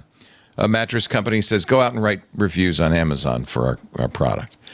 It prohibits company-controlled review websites, which often, and I don't know, by the way, we should say, I don't even know if there is a mattressreviews.com Right. website, and I certainly don't know who owns it. So that's just an example, not an actual accusation. But there are, and we know which ones they are. There are company-controlled review websites which advertise themselves as providing independent opinions on products they actually own. FTC now forbids this. By the way, now forbids this. Hasn't in the past forbid this. Threatening or intimidating customers into removing negative reviews. And you can't buy or sell fake followers or views on social media. The history hat, Leo. This is what e-commerce has done. In the sense that back in the 30 years ago, when you could only go to a store and maybe you had the Better Business Bureau, look at how powerful reviews are. Oh, yeah. Now. And that did not exist before. Well, this is what I was saying with influencers, too. Yeah. Because, I mean, this is a whole new world. It shows the power of parasocial relationships, right? Yeah. I mean, this really is about trust. And I shouldn't complain because we have advertisers who are playing off the parasocial relationship your dear audience member have with us for those ads. And that's why those ads work. But I have to say, we have very high standards. We don't take ads for companies we don't like or products we don't use, and et cetera, et cetera, et cetera. But not everybody does this by any means. I think when you watch a network television show, when you're watching Abbott Elementary, you're not assuming that's an endorsement for those products on Abbott Elementary that are advertised. They're completely separated from the content, right? But it's very different in podcasts and in TikToks and Instas. Because it's all you're describing a broad media, and again, not to use your son as an example specifically, but it's a niche media where if I come to trust your son for his cooking tips and his recipes and things like that, I trust his opinion.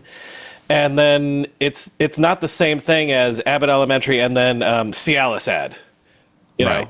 Yes, I'm assuming. That seems fair. Although I'm sure Bob Dole used Viagra, right? I mean, he had to. Let's or hope. were those rules in effect? I don't know. If you had to go before the FTC and pop the pill in order to sign the deal. Mr. Dole. Anyway, Lena Khan, who gets a lot of heat, thank you for getting this rule passed. 5-0. Republicans and Democrats agreed in the FTC. It'll take 60 days to go into effect after it's published into the Federal Register. And the maximum fine, just influencers listen, $51,744 per violation. So now, will this fix this problem? I don't think so, because, for instance, this example with the Team Pixel review, these aren't reviews. And this relationship that Google has with these people that it gives Pixel phones to, whether it's explicitly in the contract or not, is we're going to give you a phone. This is a $1,000 phone. We expect you to show it off. Is that do they now? I don't know what the FTC is. The FTC going to say, well, you have to disclose that? I think a good site will say we received this phone from Google for review, or this phone is provided by Google. I see that on sites all the time. I at least do that. And yes, I did use the Manscaped clipper. In front of Lena Khan and the FTC? Yeah, no. But I did use it in front of no one, in the privacy of my own home. They're asking, inquiring minds want to know, and I will of course be honest with you. I still have it. It's still on my counter. Okay, let's take on that note. Let's take a little break. You are watching This Week in Tech with a great panel. Dan Patterson, he's here from Blackbird AI, where he's director of content, from the Tech Meme Ride Home podcast, the wonderful Brian McCullough, and our good friend from Consumer Reports, where he is in charge of electronics reporting, senior electronics reporter, Nicholas De Leon. Thank you, all three of you, for being here. We really appreciate it. Our show today brought to you by the Thinkst Canary, a honeypot, in effect, designed to let you know if there's somebody in your network. So honeypots have been around forever. We've talked about it. In fact, I think the very first Security Now was about honeypots. It's the idea is you create something that looks like a server or something valuable, something a bad guy finds irresistible, like Winnie the Pooh found a pot of honey. But they're hard to do. To do a good honeypot that really fools people, that people don't say, oh, that's obvious, takes some skill. Not with a Thinkst Canary. These are honeypots you can set up in minutes.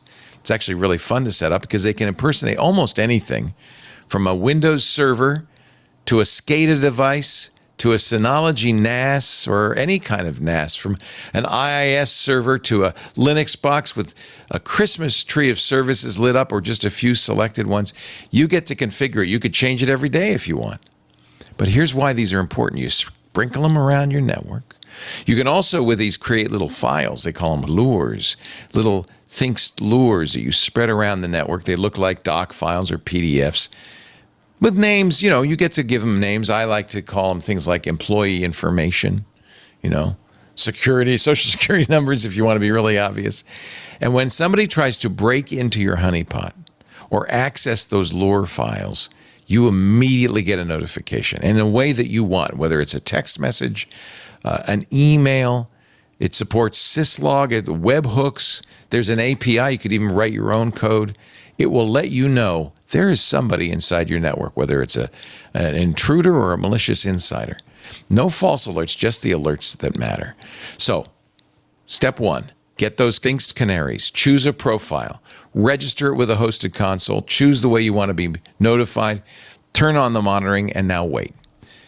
As soon as somebody breaches your network, or a malicious insider who's snooping around, as soon as they make themselves known by accessing your Things Canary or those Canary Lure files, you will get a notification. That is worth its weight in gold. I know you have perimeter defenses. You've protected yourself. You've put the best software on there, and you're doing everything right. But what happens if somebody gets in? When will you figure that out? On average, it takes companies 91 days to realize they have somebody inside their network. These people are quiet. They snoop around. They're exfiltrating files so they can blackmail you. They're also looking for where you make your backups so that when they trigger the ransomware 3 months later, they get everything. This is why you need a Things Canary. Visit canary.tools/twit. For us, it was 5 Things Canaries, $7,500 a year. You get your own hosted console.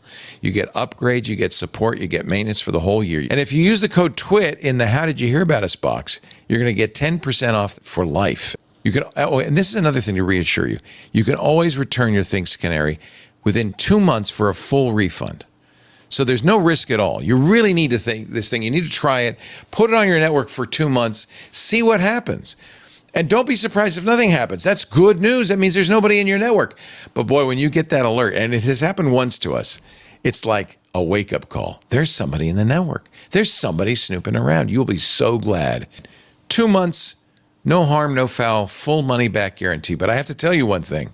During all the years, and it's almost a decade now, we've been talking about Things Canaries. No one has ever reclaimed that refund. Because once you get it, you realize, oh no, you got to have this. If you want to see more, go to canary.tools/love. See all the CISOs, CIOs, IT professionals who love their Things Canaries, canary.tools/love. And when you're ready to buy, go to canary.tools/twit. Make sure you do that so they know you saw it here. Make sure you use the code TWIT in the How Did You Hear About Us box to save 10% off for life. Canary.tools/twit. We thank Things Canary for their support and a product that everybody should have. I can really get behind this one. Canary.tools/twit. It's a little bit of old news, but new information about the old news. A couple of weeks ago, Google lost in court the lawsuit from the Department of Justice suggesting that Google was a monopoly. The judge agreed, and apparently the DOJ is now considering breaking Google up. You think this is possible? It seems almost impossible. It's like tearing down Mount Rushmore.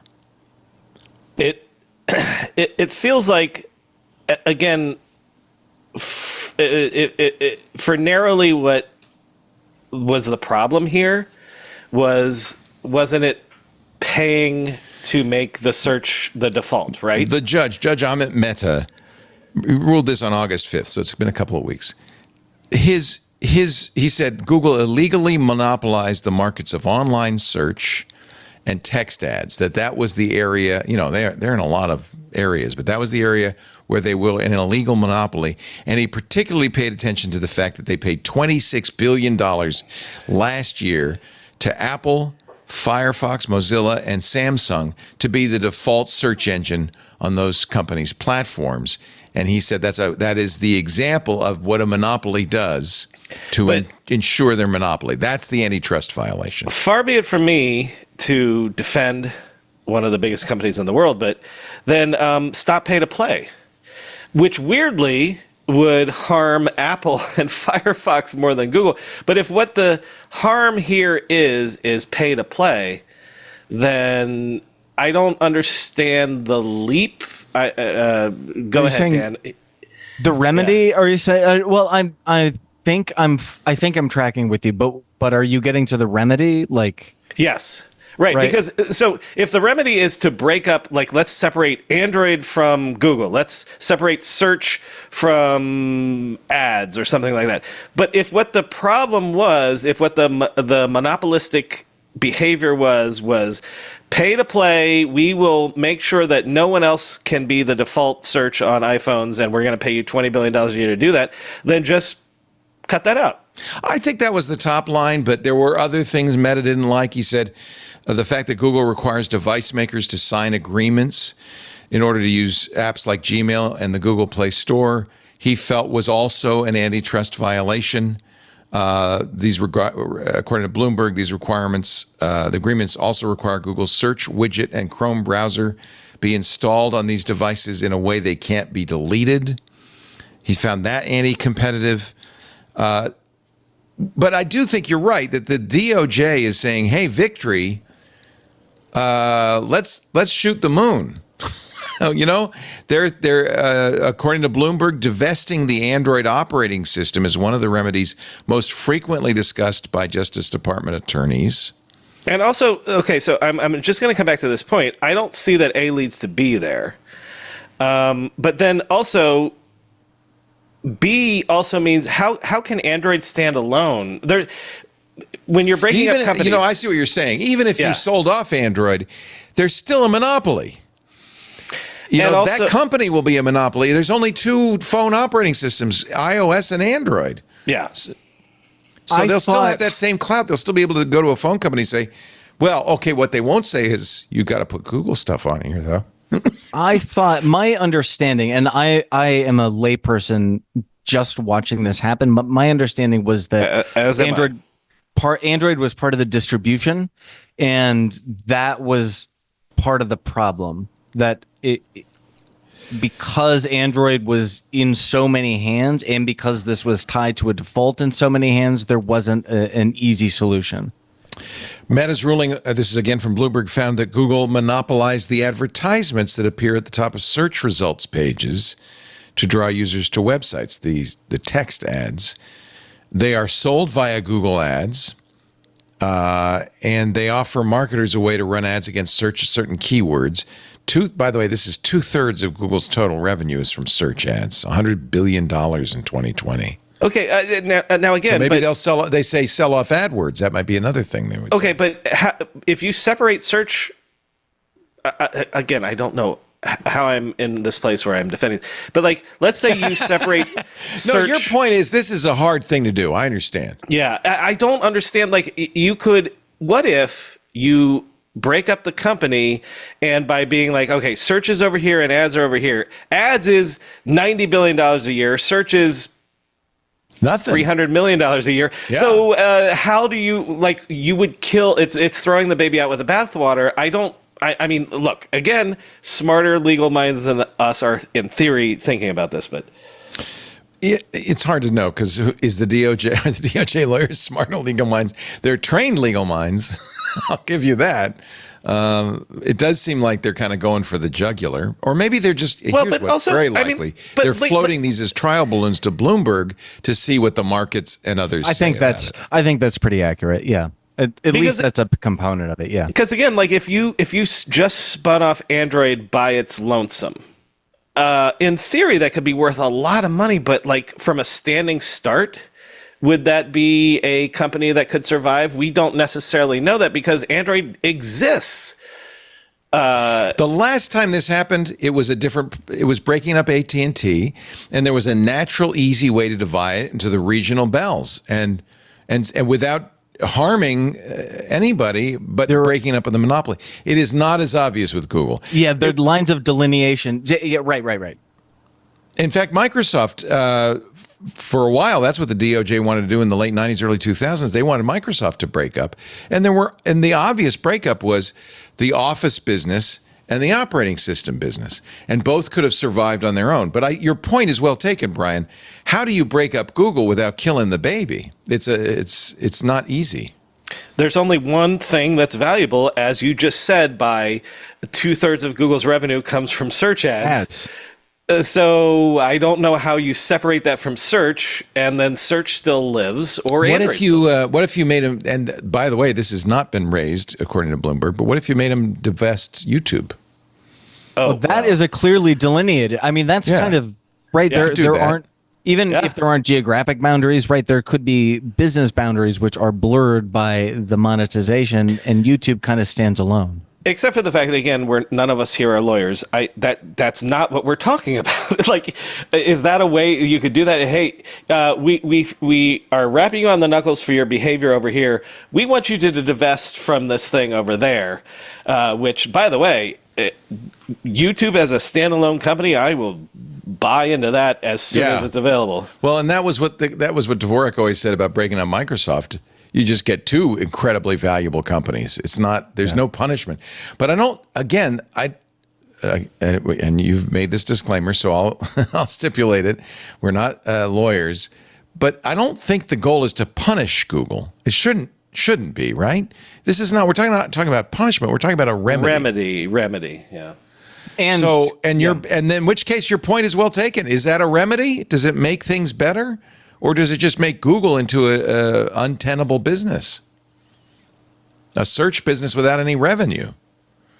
Yes. One thing that maybe this is more doable is Google, and also is being, according to Bloomberg, being considered licensing out the search index.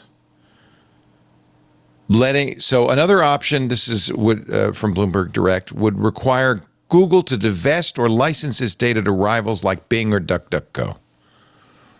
Then, in theory, could you have, a field with, flowering Googles grow? If that index is available, let 1,000 Googles bloom. Yeah. I was terrible with my metaphor there. Then we're back to the. Well, that's the idea, because right now, I guess the presumption is Google's on top because they have a better index and no one can seem to compete.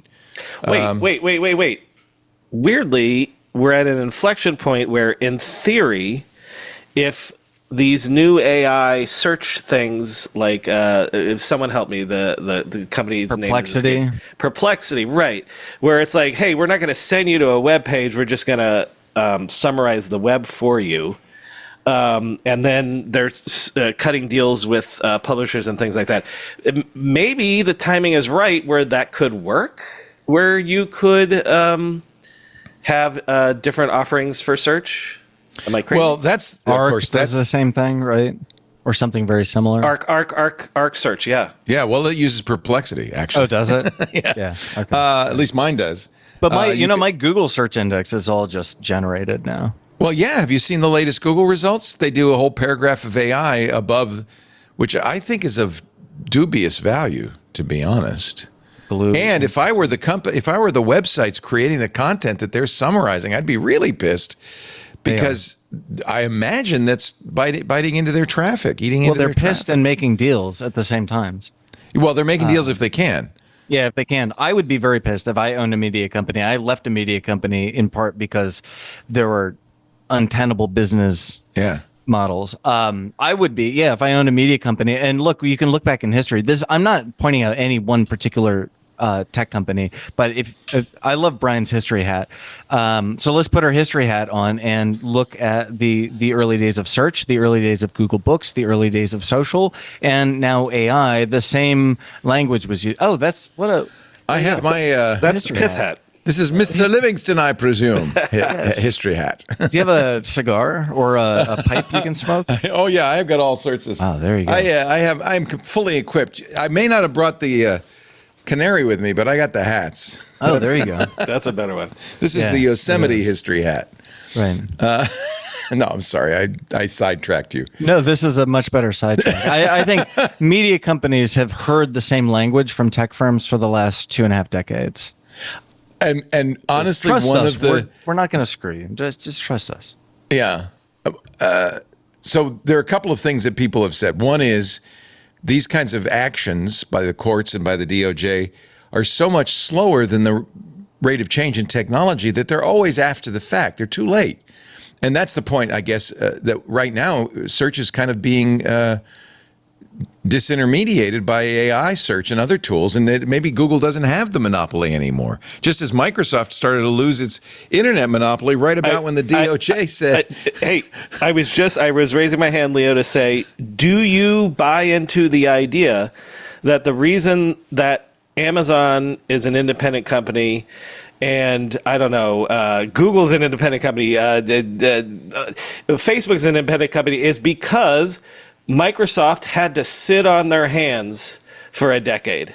And they couldn't just absorb. I actually do buy that. I mean, we have no way of knowing.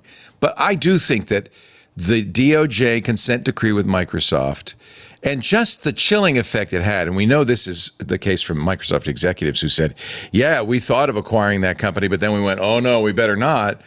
We thought of crushing that competition. We thought, oh, the DOJ is not going to like that. It chilled the market. That gave Google an opening. Google arose because Microsoft did not crush the competition. They were not allowed to. Boy, that is so smart. I had never thought of that, Brian. That is. They would have bought Amazon by 1999, Oh, yeah. all in, no questions asked. There would be no Amazon. They had Expedia. They launched Expedia themselves and things like that. But yeah. Again, we don't know, though, because honestly, are you sure that they would have managed Amazon as well as Jeff Bezos? Oh, I'm not Amazon? saying that they would have been successful at doing it, but Right. my point was Amazon, an independent company, wouldn't have happened because Maybe they would if have been bought. if the DOJ had gone after Amazon in that time frame, Jet would have survived. Hey, Does that make you rethink all the acquisitions Google made in the last decade and a half and then squashed? oh, for sure, like a DoubleClick and stuff like that. Or no, wait. Well, I mean, decade and a half. Sorry. yeah, I mean, for the last 10 or 15 years, the joke about Google has always been that they either buy or start companies and then shut them down. Well, and listen, I am also open to the idea that you can go too far in the other direction where, okay, in this AI moment, companies are having to do weird backflips to do acquisitions in all but name because they can't acquire. And so is that a healthy market where if it's a market that's growing, you can't put together a tool belt of products because the government won't let you acquire your way to putting a tool belt together? And it may be foolish for the Department of Justice to try to preserve the business of search at a time when search is being disintermediated by other tools, when search is dying. A little late, guys. Just as Google's going down, you've decided to hit them as a monopolist. I don't know. I also think you can make the case, and I really have believed this forever, that Google is too powerful, too big. If you are not in Google's search index, it doesn't matter if you're in Bing and DuckDuckGo. You don't exist on the internet, right? That's too much power for well. any company. And speaking of YouTube, like Google has screwed up search so much anyway at this point that well, that's the irony. Google search is terrible. Well, but I'm gonna say, let me just make this point real quick. The only place that old school discovery happens anymore is YouTube. This was a huge part of the case. Yeah. Right? I'm told by, I actually know some young people, and they say they don't use Google, they use TikTok for search, which baffles me. How do you search on TikTok? So sorry, I keep jumping in, but ever since this was a part of the case, I've just been itching to talk to people about this. I hear that anecdote all the time, and it might be true, but a huge part of the case was general search, defining general search versus vertical search. And Google for a long time said, we don't really, we're not really a search company. We're all sorts of different things. And if you look at TikTok search, or people used to say that about Twitter. I mean, I heard that about Tumblr back in the day, and Tumblr had the worst search. And Reddit. Right? Everybody has said the same thing about every social network or every whatever it is now. And that vertical search versus general search was a huge part of the reason they said, no, look, just like you guys are saying, Google, you can't imagine search on the web without Google. And whether we agree or disagree that the results have eroded, the consumers have no other option.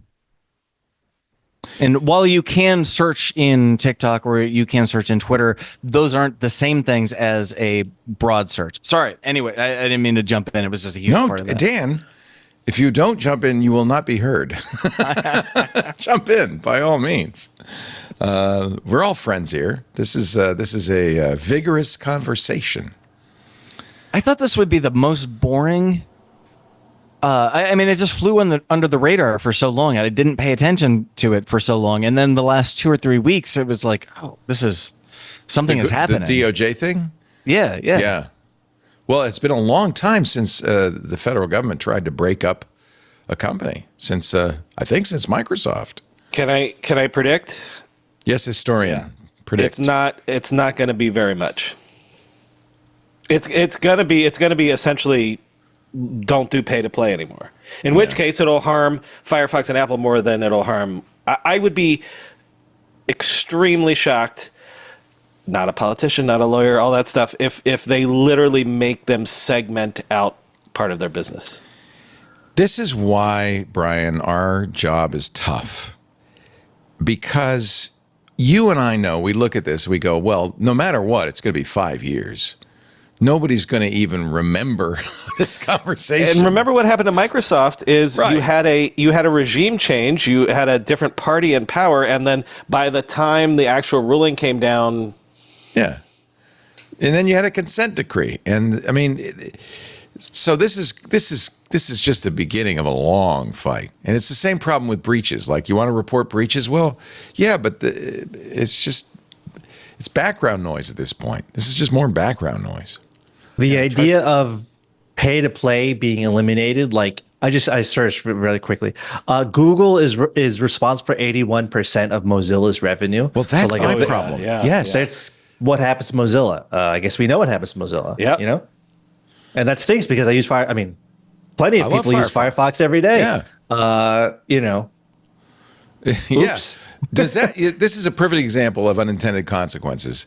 Exactly. Is that, oh yeah, okay, so we're going to stop them from paying that money because that's strengthening a monopoly. Oh, by the way, you just killed Firefox, which is the only credible threat to Chrome. Exactly. So you just strengthened the monopoly Google has, the stranglehold on the internet with Chrome. And even like I'm not saying that, I'm not defending Apple, but like you would take $20 billion a year of pure profit out of Apple's bottom line. But that I'm okay with.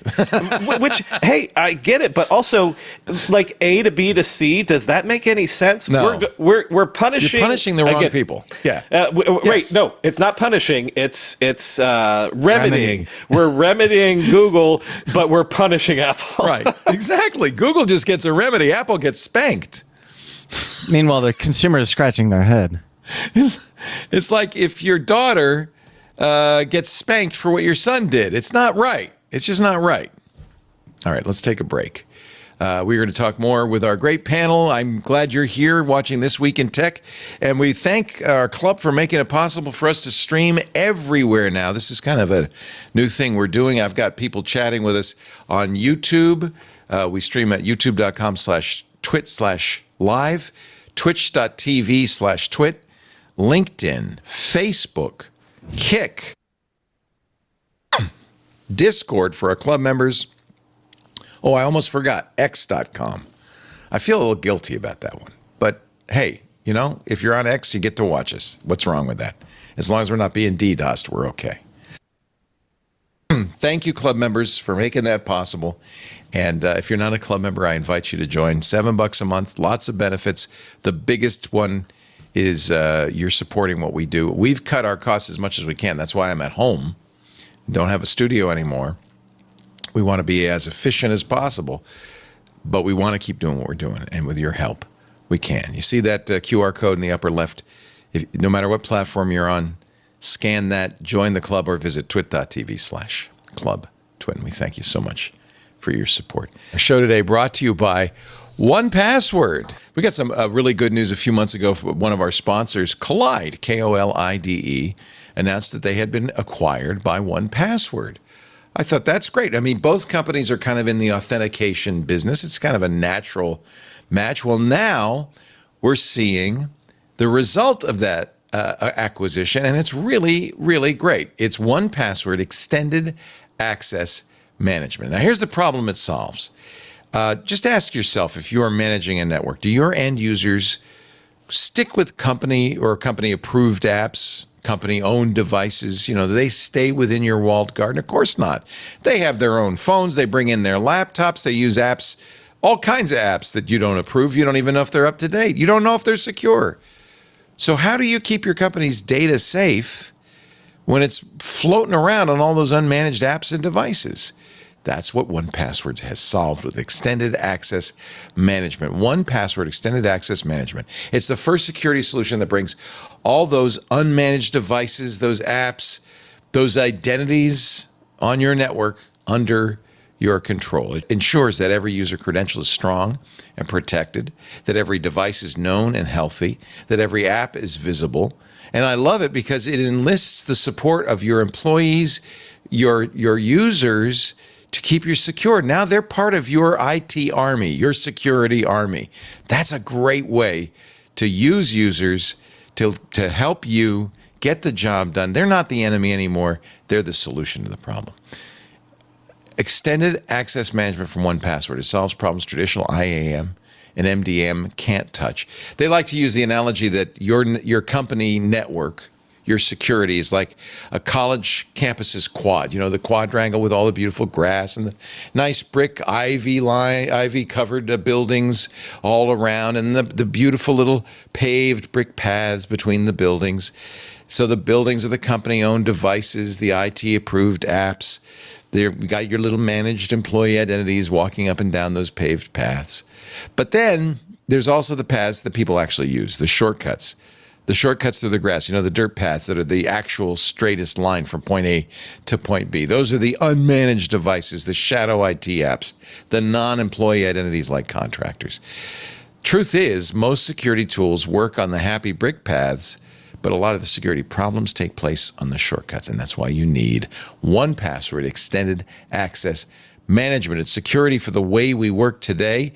Right now, it's available to companies who use Okta. It's kind of an add-on that lets you ensure that everybody's authenticated and every device and app is safe. Coming later this year to Google Workspace and Microsoft Entra too. This is a great solution. Check it out. 1password.com/twit. The number 1, PASSWORD, 1password.com/twit. We thank them so much for their support of This Week in Tech. We really appreciate it. We're big fans. And we're very happy to be partnered with you in this new venture, 1Password extended access management. The bad news keeps on coming. This is another story, Brian McCullough, that I don't, it's like, oh, more layoffs. Last week it was 15,000 employees from Intel. Dell has just announced, and it's so sad, an additional 12,500 employees will be laid off this week. 24,515 months. And Dell it's not like Dell's going out of business. It's not like Dell's going bankrupt. Is it that the PC industry is just collapsing? What's going on? No, you could say the same thing for Intel, though. Their sales aren't necessarily going down. It's the thing that you're asking about Dell, but I'm going to answer about Intel. I've been saying on the show that they're in the stage where they're looking for anything that's burnable to throw on the fire to stay alive. Anything that's flammable, they're throwing on the fire right now. I did a story this week about how Masa Son and SoftBank went to them and said, hey, you know what we'd love to do? Create a meaningful competitor to NVIDIA. And Intel couldn't make it happen. Sure, and last week it was Tesla. And the week before, it's like the flavor of the month. The stock market is so focused on what did you make for me last quarter? I don't know how these companies survive. This is what Windows Central said. Dell will cut thousands of jobs this week in a move that will reorganize the company's sales team and place a bigger emphasis on AI. Oh yeah, that'll fix it. Just do AI. That's what the stock market wants you to do. Seems like this is happening. Oh, go ahead, Brian. I was going to say it is what the stock market wants them all to do right now. Oh yeah. Talk to us in 6 months. Yeah. Is it good business? Is the question. I guess look, nobody wants. It's tragic, and if you're in that group of 24,500 people have been laid off from Dell in the last year. Dan, I cut you off. Please. No, you're right. The stock market, and it is happening in multiple industries. If you're a video game player, this is happening in that industry. Yeah. If you work in the media business, it's happening there. It's just total collapse in the media business. It seems this is very sad about tech, and I think I'm curious about how this will transform the industry, but sadly, it doesn't seem to be isolated with tech. Yeah. Okay. I don't, you have my sympathies, and I don't know if it's the rate of win of business. It is, very possibly the case these companies overhired, and that all the people being laid off are expendable. I don't know where they go to get a job. They don't go to Intel. I'll make an argument for you, Leo, that is friendly to the worker, which is that because a lot of the Meta layoffs, the Alphabet layoffs, all of the big tech platform layoffs happened earlier in the year, and that seems to have stopped. So, this is the tail end. It doesn't make any difference to the people being laid off now, but what were you being rewarded for by Wall Street in 2020?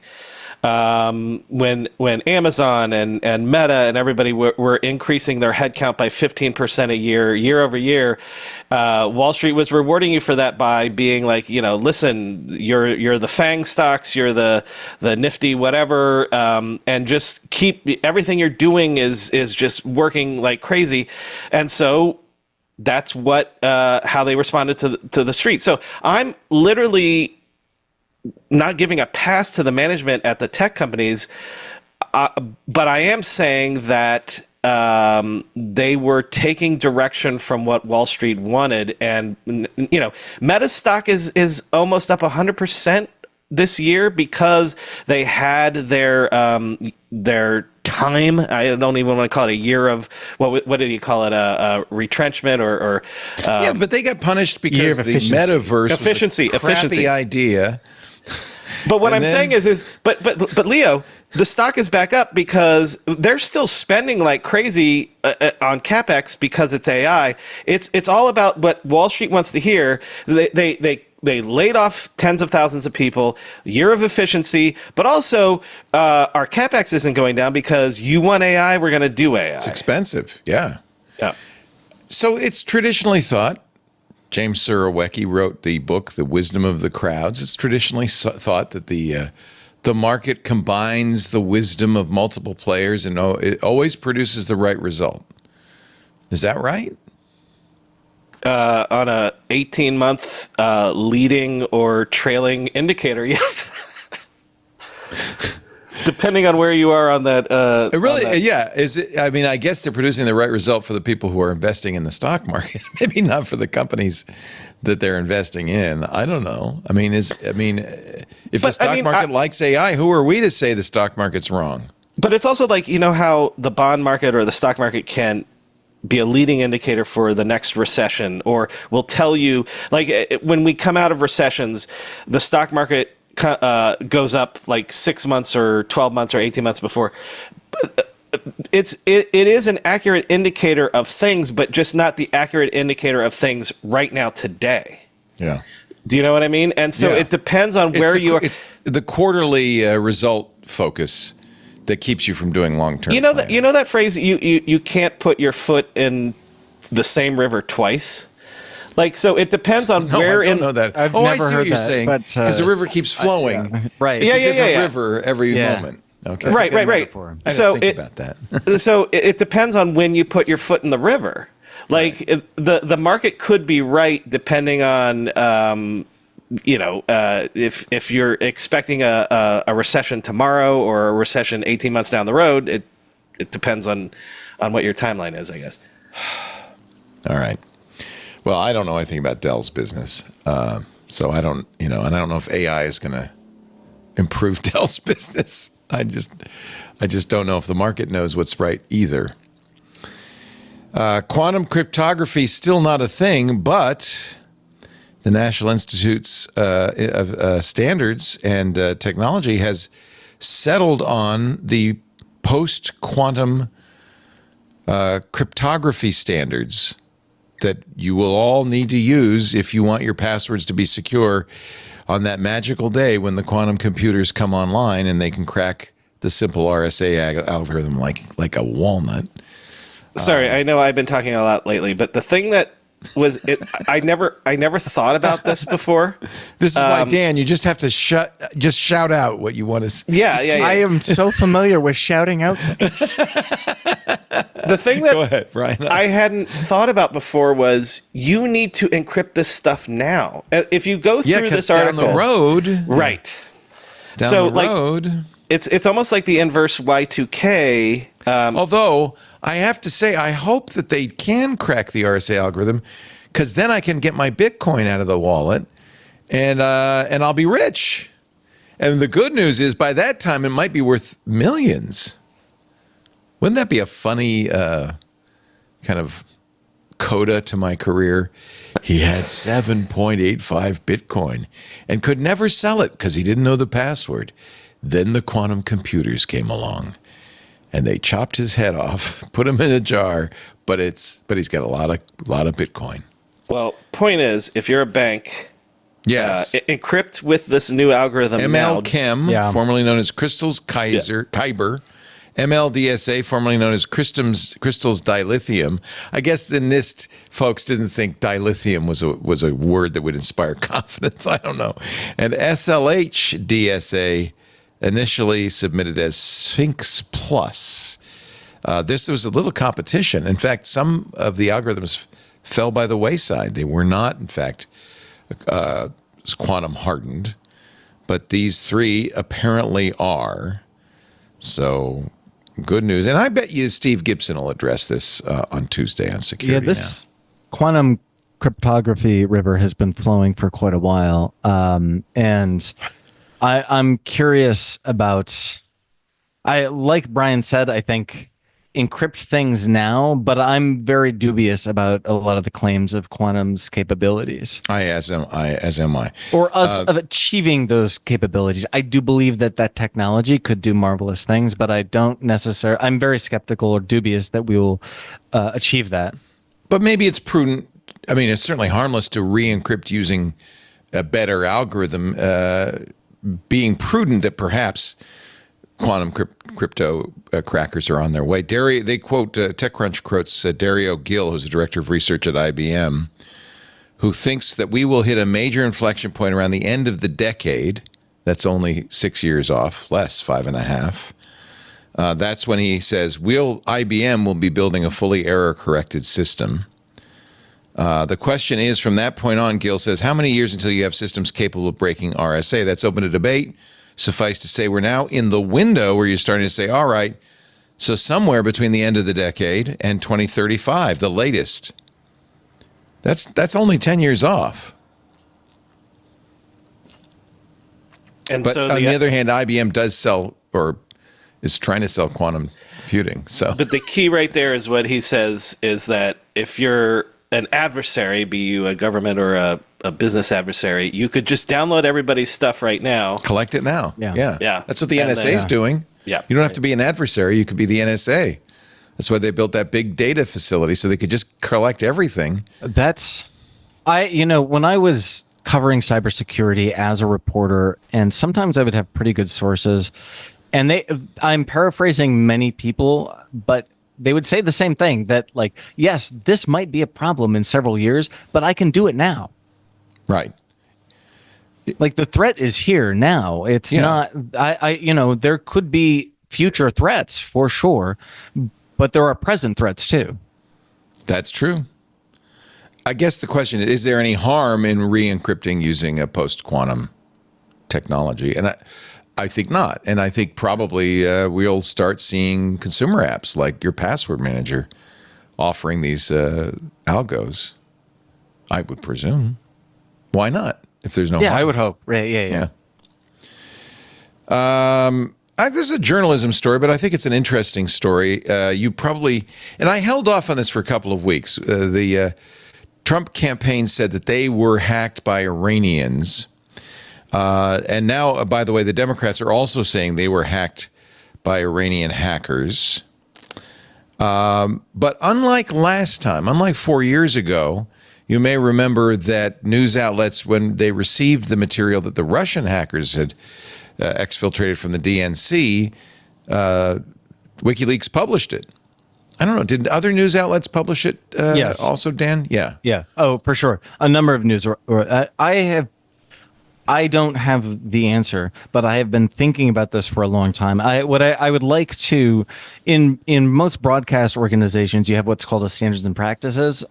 They're attorneys, but they're entire departments, and part of their job is just to keep you from getting sued. But the other part of their job is to think about ethical things like this, because you have to walk an ethical line while you're reporting, and they set standards and practices for your behavior as a reporter, so that you can have good guidance when you report in the field when you have questions like this. Like, this is totally ambiguous. I know that I and many others received some information in 2016. I was covering exactly this. I was covering the data and the hacking, and there were people who received a lot of data, but I know that this was a big part of the conversation. And I think that a number of organizations, I didn't have enough to share, and I didn't have the correct sourcing to share this, but a number of organizations did publish, and sometimes gleefully. I know that there is some schadenfreude with the former president. We don't have to talk about partisan politics here, but I think that schadenfreude, or a dislike of that candidate, pushed kind of made ethical leeway to push some of that content.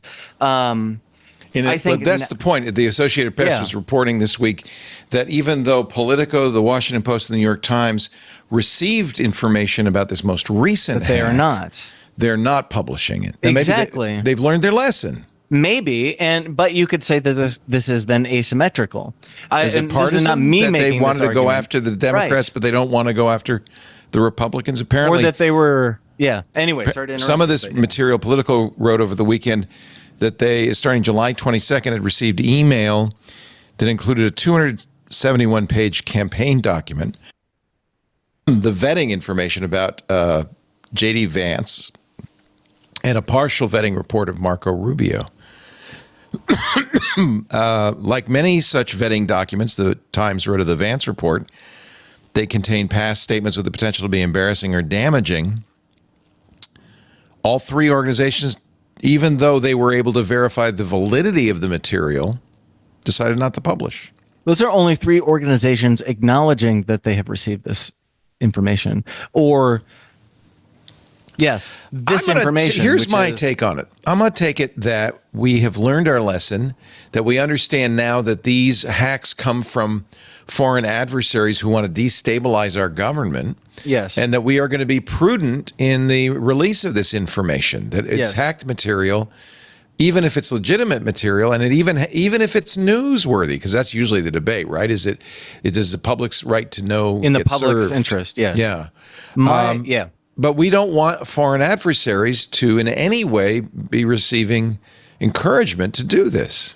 Yeah, or to be manipulating news organizations on behalf of a partisan grudge. Yeah, and that's exactly where I've come down. If I were an editor or an EP on a show, I would opt not to publish this, but I would have. I think I would. I would have to think about it for a long time, and I think I would want lots of conversations with my journalists and reporters who have diverse opinions. It may also be, the AP points out that all of the stuff that was in this vetting document was already known by... Nonsense, yeah. It was already, everybody knew about it, and so there was no need to do a story about it. In fact, the stories ended up being, we received this information, and that it's probably Iranian hackers who are, in fact, trying to influence the election. Right. Right. And we should say everyone is thirsty for a headline. If you don't want to break news, you're not a journalist. And if I think that there would be some ethical conversations, if there were real headlines in here, there would be ethical conversations about we have to publish. Jesse Eisinger, who is a editor at ProPublica and a senior reporter there, said, I don't think they handled it properly. They overlearned the lesson of 2016. So they are some of the best. ProPublica, I would use ProPublica. I agree. ProPublica is the best. Apparently, they were not given the information, because it sounds like had they been given that information, they would have published it.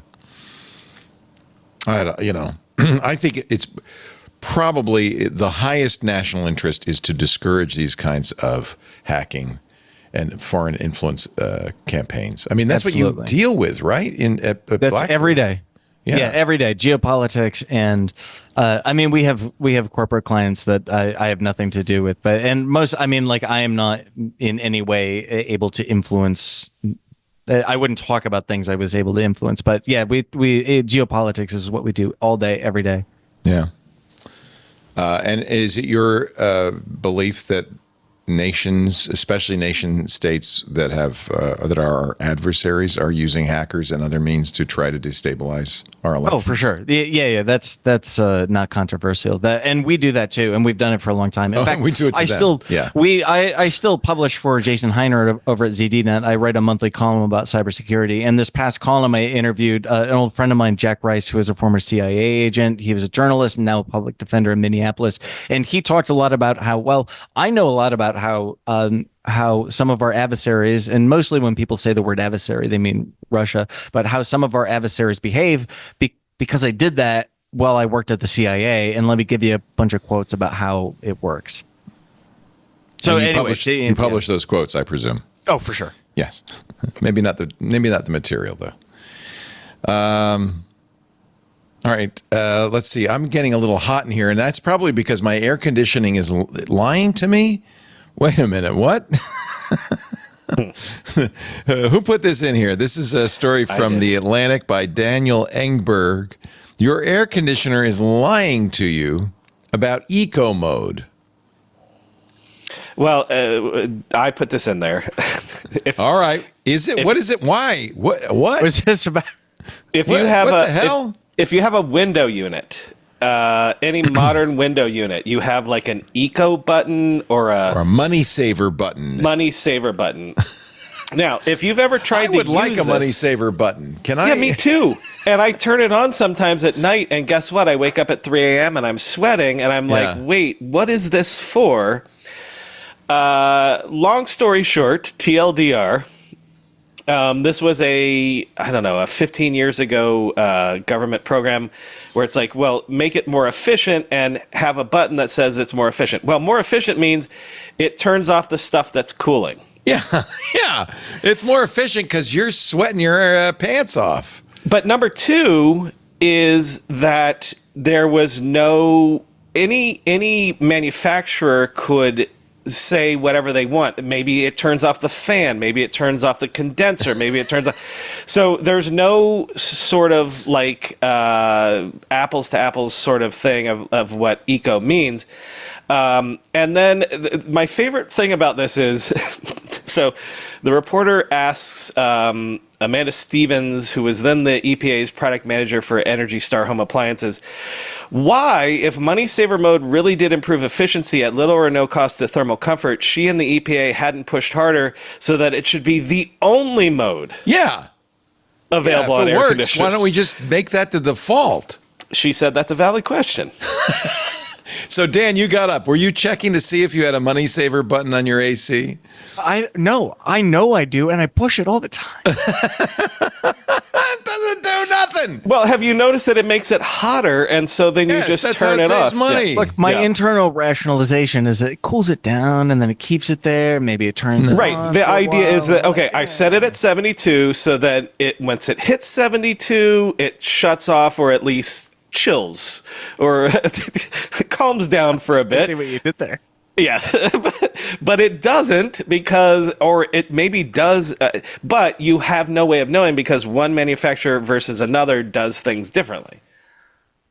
So I have Nest thermostats from Google, and we leave them in eco mode.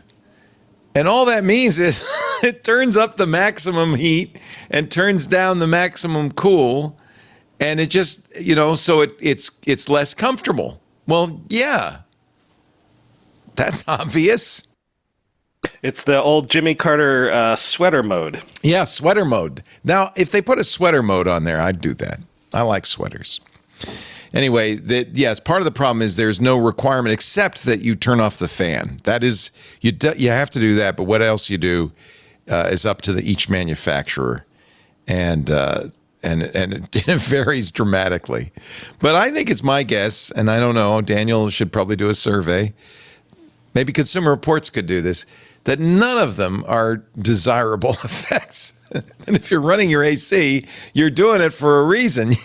You want to be cooler. If you wanted to save money, you'd turn the damn thing off. Nicholas, have you guys done anything on this? I don't know if we have. I mean, I don't know the air conditioning HVAC. I live near Tucson, Arizona, where it gets like 115 in the summer. You have to have AC. You can't. I mean, I actually don't mind the heat that much, to be honest with you, but my better half does.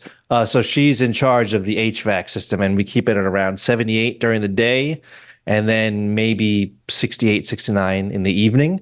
But yeah, we just got Echo Bees from what's it called, Prime Day, and we do also use the eco mode. I've relinquished control of the thermostat because it doesn't really bother me. It bothers. Just take off your clothes, right? Yeah. So it's a dry heat, and that's the key. It is a dry heat. It is, and it is. It's cooling down. It was only 95 degrees today, and we could already tell it's cooling down. Oh my God. Let's see what else here. I love that story. Thank you for putting that in there, Brian. I think that's here's another fun story from Bloomberg. This is a Mark Gurman scoop. Apple is pushing ahead with a tabletop robot in search of new revenue. Executive who oversaw the car project is leading this poor guy. He went from the car project to the tabletop robotic arm. By the way, the arm does one thing. It tilts the display up and down and makes it move. It doesn't give you a drink or anything. It just... If you had a portal, one of those meta portals. Yes, that had that thing. That's what the The shift into robotics, that's a broad term for this, is part of an effort to boost sales and capitalize on artificial intelligence. Of course. It's envisioned as a smart home command center, Gurman writes, video conferencing machine, and remote-controlled home security tool. It's the portal. It's the Facebook portal. It's exactly what it is. And we've all been asking for Siri to be built into robot arms that move around. I'm going to make an argument for the portal because, pulling out my dad card, the fact that I have to be the cinematographer every friggin' time we get on a call with people, the portal actually worked, especially during COVID times, where I would just place it in the middle of the room and people would run around and it would follow the yeah. I have an Amazon Echo that does that, but it's gimmicky. I don't know if it's... Well, I did this piece too. The argument is it's moving into, they want to be more of a smart home hub. I would argue, because as a family that's like, hey, let's buy an iMac and put it down in the kitchen, and that is the family computer. Like, maybe they're getting closer to something that's like that, where it's like, okay, this is the thing that, kids come home, drop their backpack off, and interact with this thing to be like, lock the doors, hey, mom and dad, I'm home, interact with grandma and grandpa. I don't know. And jokes aside, I mean, an iPad or a thing that you can mount different types of iPads and screens on, I mean, that could be pretty convenient. So you're all in on the robot arm. If I can use Siri. Pod, if you can use Siri. All right. Speaking of AI, Nancy Pelosi has actually come out in opposition to the very controversial California AI bill, the Senate Bill 1047, which would require a kill switch in AI. But a lot of smaller AI companies say it's going to kill open AI development and really promote AI for only the big companies like Google and OpenAI, et cetera. They just they kind of neutered this bill. Hold on, I did. Yeah, they did. I think it hasn't helped that so many people have come out against it. Zoe Lofgren, Anna Eshoo, a lot of the national figures in the Democratic Party in California, Ro Khanna. One of the things that. Let's see, this was on Thursday or Friday. It came out of committee, and the things that are taken out of it are things like AI things labs. Anthropic wanted. things Anthropic wanted, so that AI labs no longer need to submit certifications of safety results under penalty of perjury. Oh, right? wow. So like it was very strict, and there was also like you could be sued to death if you, I don't know, blew up the world or something. But at that point, I don't know what lawyer is going to enforce that. But anyway. SB 1047 aims to prevent large AI systems from killing lots of people. That seems like a good idea. Or causing damage of upwards of $500 billion. No, that's not good. The bill no longer 500 allows million. the California Attorney General to sue AI companies for negligent safety practices before it kills a lot of people. So afterwards he can sue, but before you can't sue. No pre-suing. This was Anthropic's suggestion, by the way. Look, don't let him sue us before we do something really awful. Make him wait till after. However, the AG can seek injunctive relief, saying, he can go to a court and ask the court to stop or force the company to stop an operation if it's dangerous. And of course, if the model does cause a catastrophic event, he can sue, which really is reassuring to me. Again, after the apocalypse, I'm after sure the apocalypse, let's those sue courts- the Terminator, right? Or I guess it's not the Terminator's the good guy. Sorry. Let's serve. Who's T2? We're T1000. What is it? We're going to sue. It's like what's a unfrozen caveman lawyer? It comes into play here. My question is, when are these models capable of doing this? Yeah, let's find out. Would be good to know. The fact that Anthropic is worried about getting sued if they might cause a catastrophic event ahead of time, sounds like they think that might happen. Every company should worry about getting sued, though. Well, I mean, yeah, like they if I'm a shouldn't cause company, a catastrophic then, event. I want liability. Yeah. In the first place, let's not kill millions of humans. The bill creates the Board of Frontier Models, a new government agency with 9 people on it, will set compute thresholds for covered models, issue safety guidance, and issue regulations for auditors. See, I understand why AI companies don't like this kind of governmental oversight. And I think maybe it's better. I don't know. I mean, I have mixed feelings. I don't think AI is as dangerous as Senator Wiener thinks. But a kill switch doesn't seem like a bad idea either. I'm torn. I think a lot of this. Go ahead. A lot of this legislation puts very big language into the public discourse. It puts it literally into the legislation, but there still is no evidence that it's capable of that. Right. I mean, we've been hearing about this for a long time. As I've talked about this on the show many times. I've interviewed Nick Bostrom for years, and these predictions have been happening for a very long time. And as much as I'm a technologist and I'm excited about the future, even though this was a bill that was shot down, I think when language like this is introduced into legislation, all it does is create this hyperbolic effect. Yeah. It makes these companies seem as though they're very big, very powerful, very capable. But all I'm saying is, like, where's the evidence? There's no evidence. Leo, also, again, we're not lawyers, but I'm going to read this line. Look at parse the difference between this. Now the bill requires developers to provide reasonable care AI models do not pose a significant risk causing catastrophe instead of reasonable assurance. So the difference is reasonable care versus reasonable assurance. I'm not a lawyer. You can't assure anybody of it, but you could take precautions. But that's what we're talking about. So like the AI industry is happier now because it says care instead of or assurance or whatever. Well, maybe what they should be looking at is AI companies going around just taking all the content to train their AIs without permission. There are now lawsuits against NVIDIA and OpenAI. A YouTube creator is suing because he says the company scraped his videos and millions of others to train their generative AI. David Millett does videos. what is it? What does he do? Videos, science videos? I'm trying to. I don't know. Does anybody know? Chat room. What does David Millett do? They know all the YouTube people.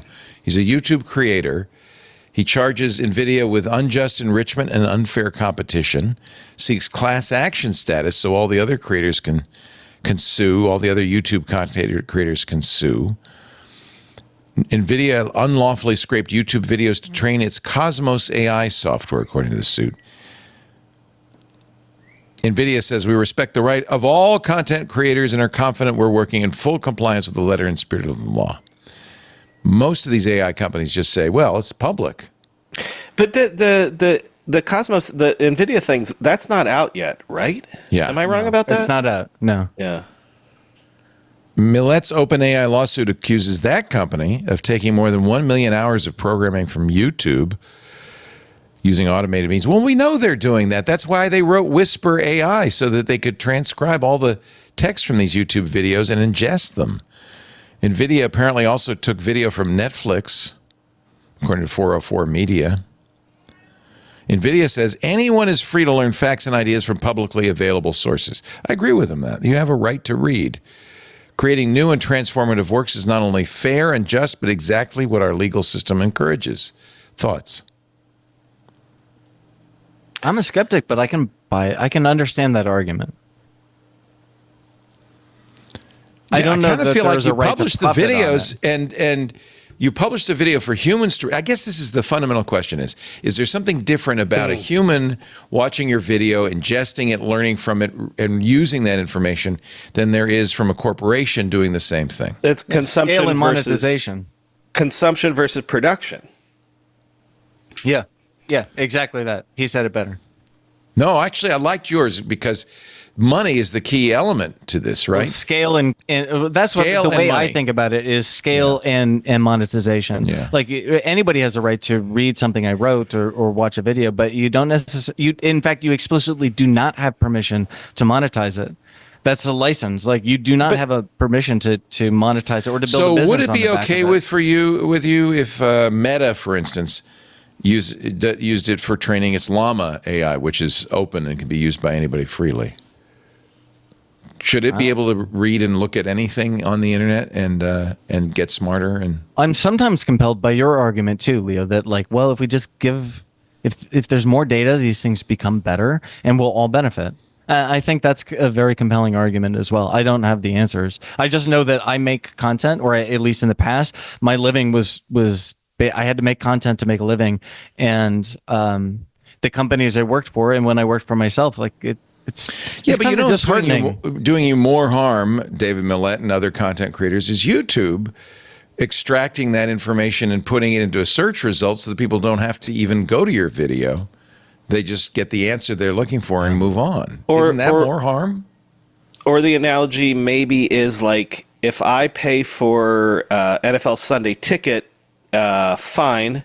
But if I'm a bar and I charge 200 people to come in, well, that's not fine, right? Right. So there are different licenses for bars. Like that's a thing that exists. Here's Right, the exactly. difference. The AI is transforming it. The bar attender is not. The bar is just saying, I'm going to take Yes, that it's content and show it to transformative. everybody. Yeah, The right. AI is transformative use. I think it's fair use because the AI is learning from it, not think that could be right. retransmitting it.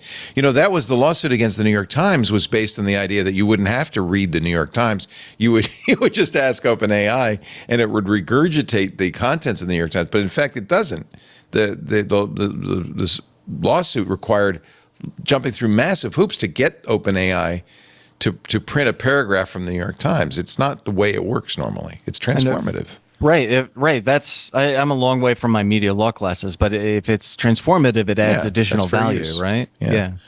It really fundamentally comes down to, is it different when a machine does it than when a human does it? I think. And yeah, I make the argument, the one thing you don't want is an AI that's trained on other AIs or public domain content, but on nothing useful, That's a useless AI. You don't want that. Who wants that? There is the very compelling geopolitical argument. I'm not making this argument, but many people do make this argument that we must stay. Our adversaries, China and Russia and others, they're doing it. Will do this, and the United States can make a choice. And our companies can make a choice. We can compete or we can not compete.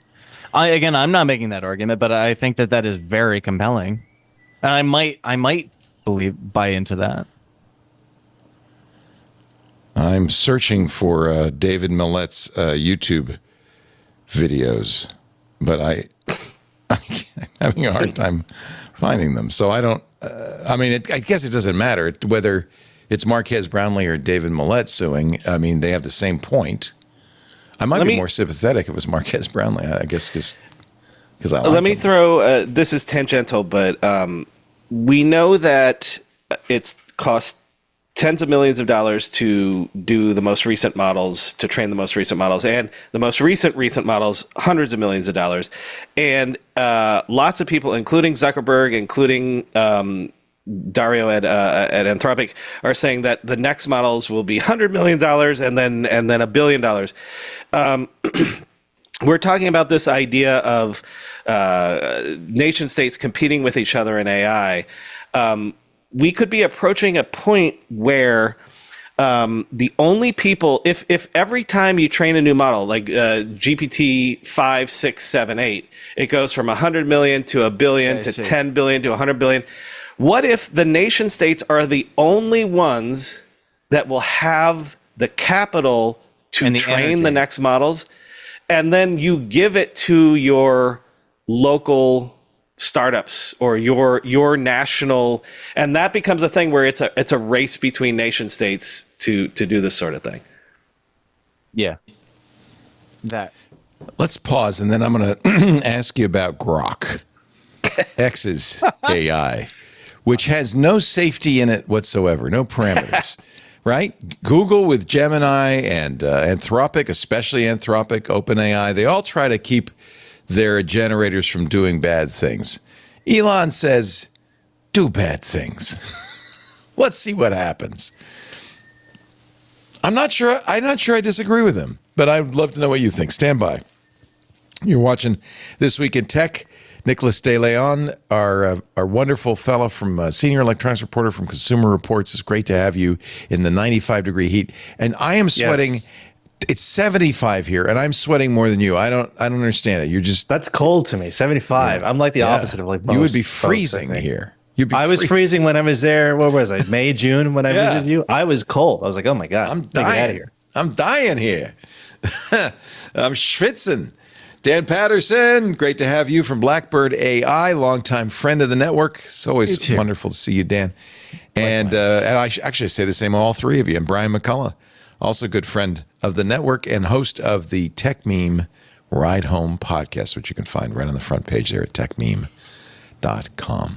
Our show today brought to you by a product I used for years and then kind of lost track of it. I'm not sure why.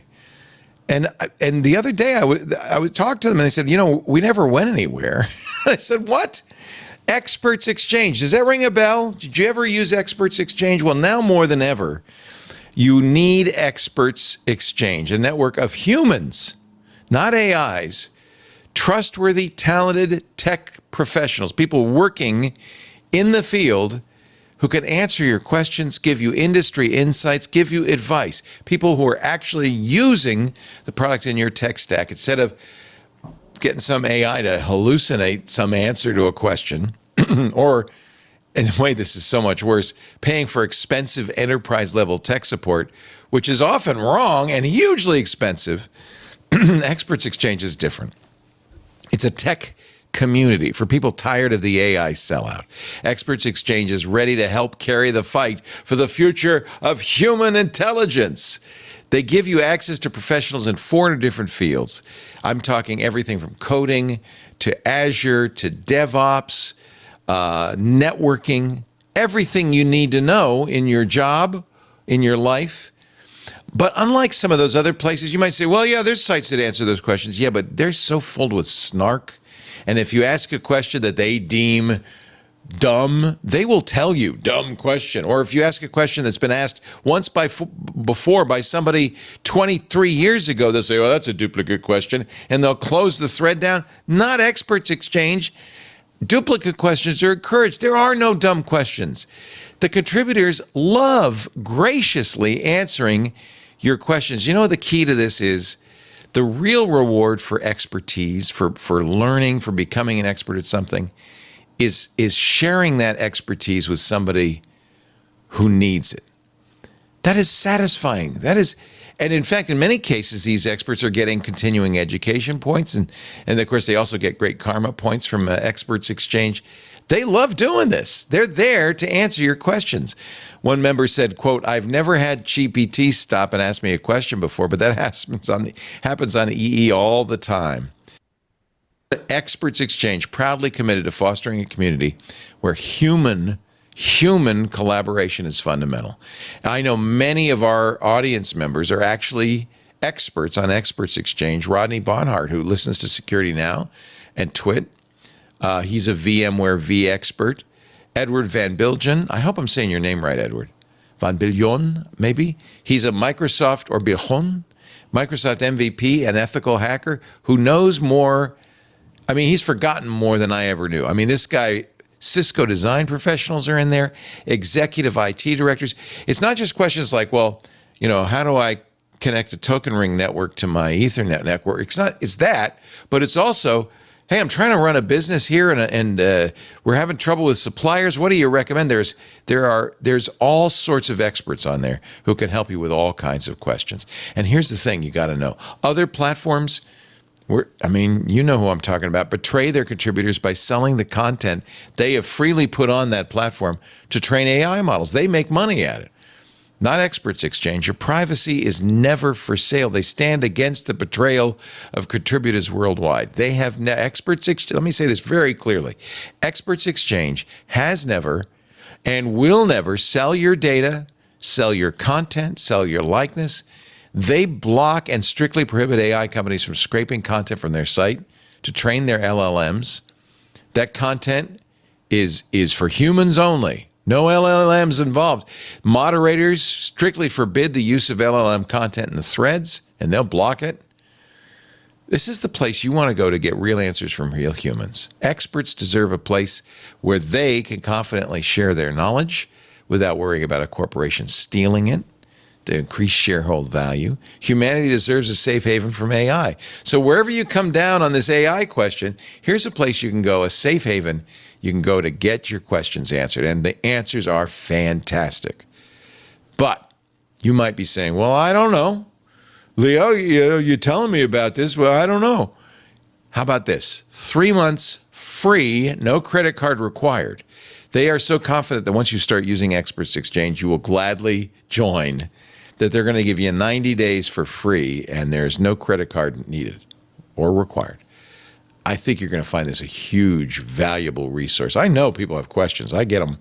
I get hundreds a day in my email. I wish I could answer them all. Take them to Experts Exchange. They can not only answer, they answer them better than I will. e-e.com/twit.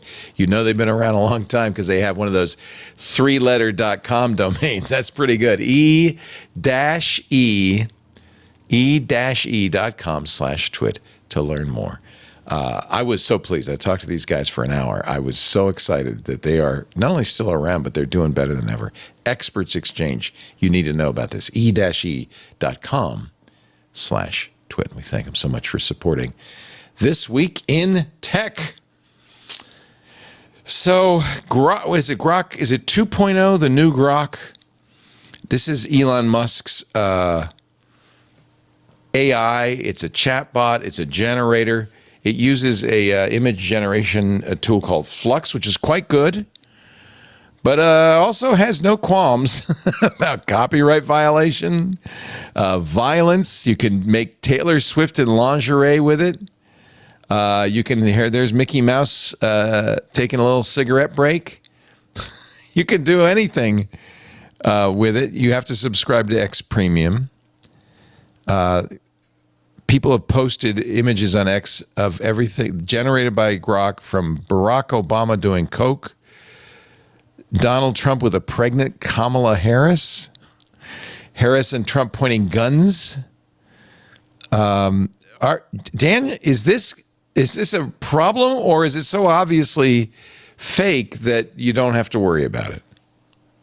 I think the most interesting thing here is probably the IP question. Yeah, somebody who said Nintendo's not litigious. No, they're not going to sue you for all those Mario images you're making. Yeah, I mean, so that's like we can talk to, and everybody has, including myself, talk forever about X and Mr. Musk. But in this case, the most interesting thing seems to be maybe the training data too. Maybe and the business question. This is if you just look at like LLM's price per price, like if you're a consumer and you just want to buy an LLM, maybe this is cheaper than ChatGPT or Claude, and it's baked into Twitter, and so or X, and so it's easy for you to do. Maybe that's the business play, but really, to me, the trademarks are going to be interesting to watch how that evolves. I'm trying to use euphemisms that are like, this is going to be popcorn. Do you think they'll get sued, and do you think such a suit will succeed? I have no idea. It seems like yes, but I mean, I'm not a lawyer, but it seems like you really can't use Disney's trademarks without their permission.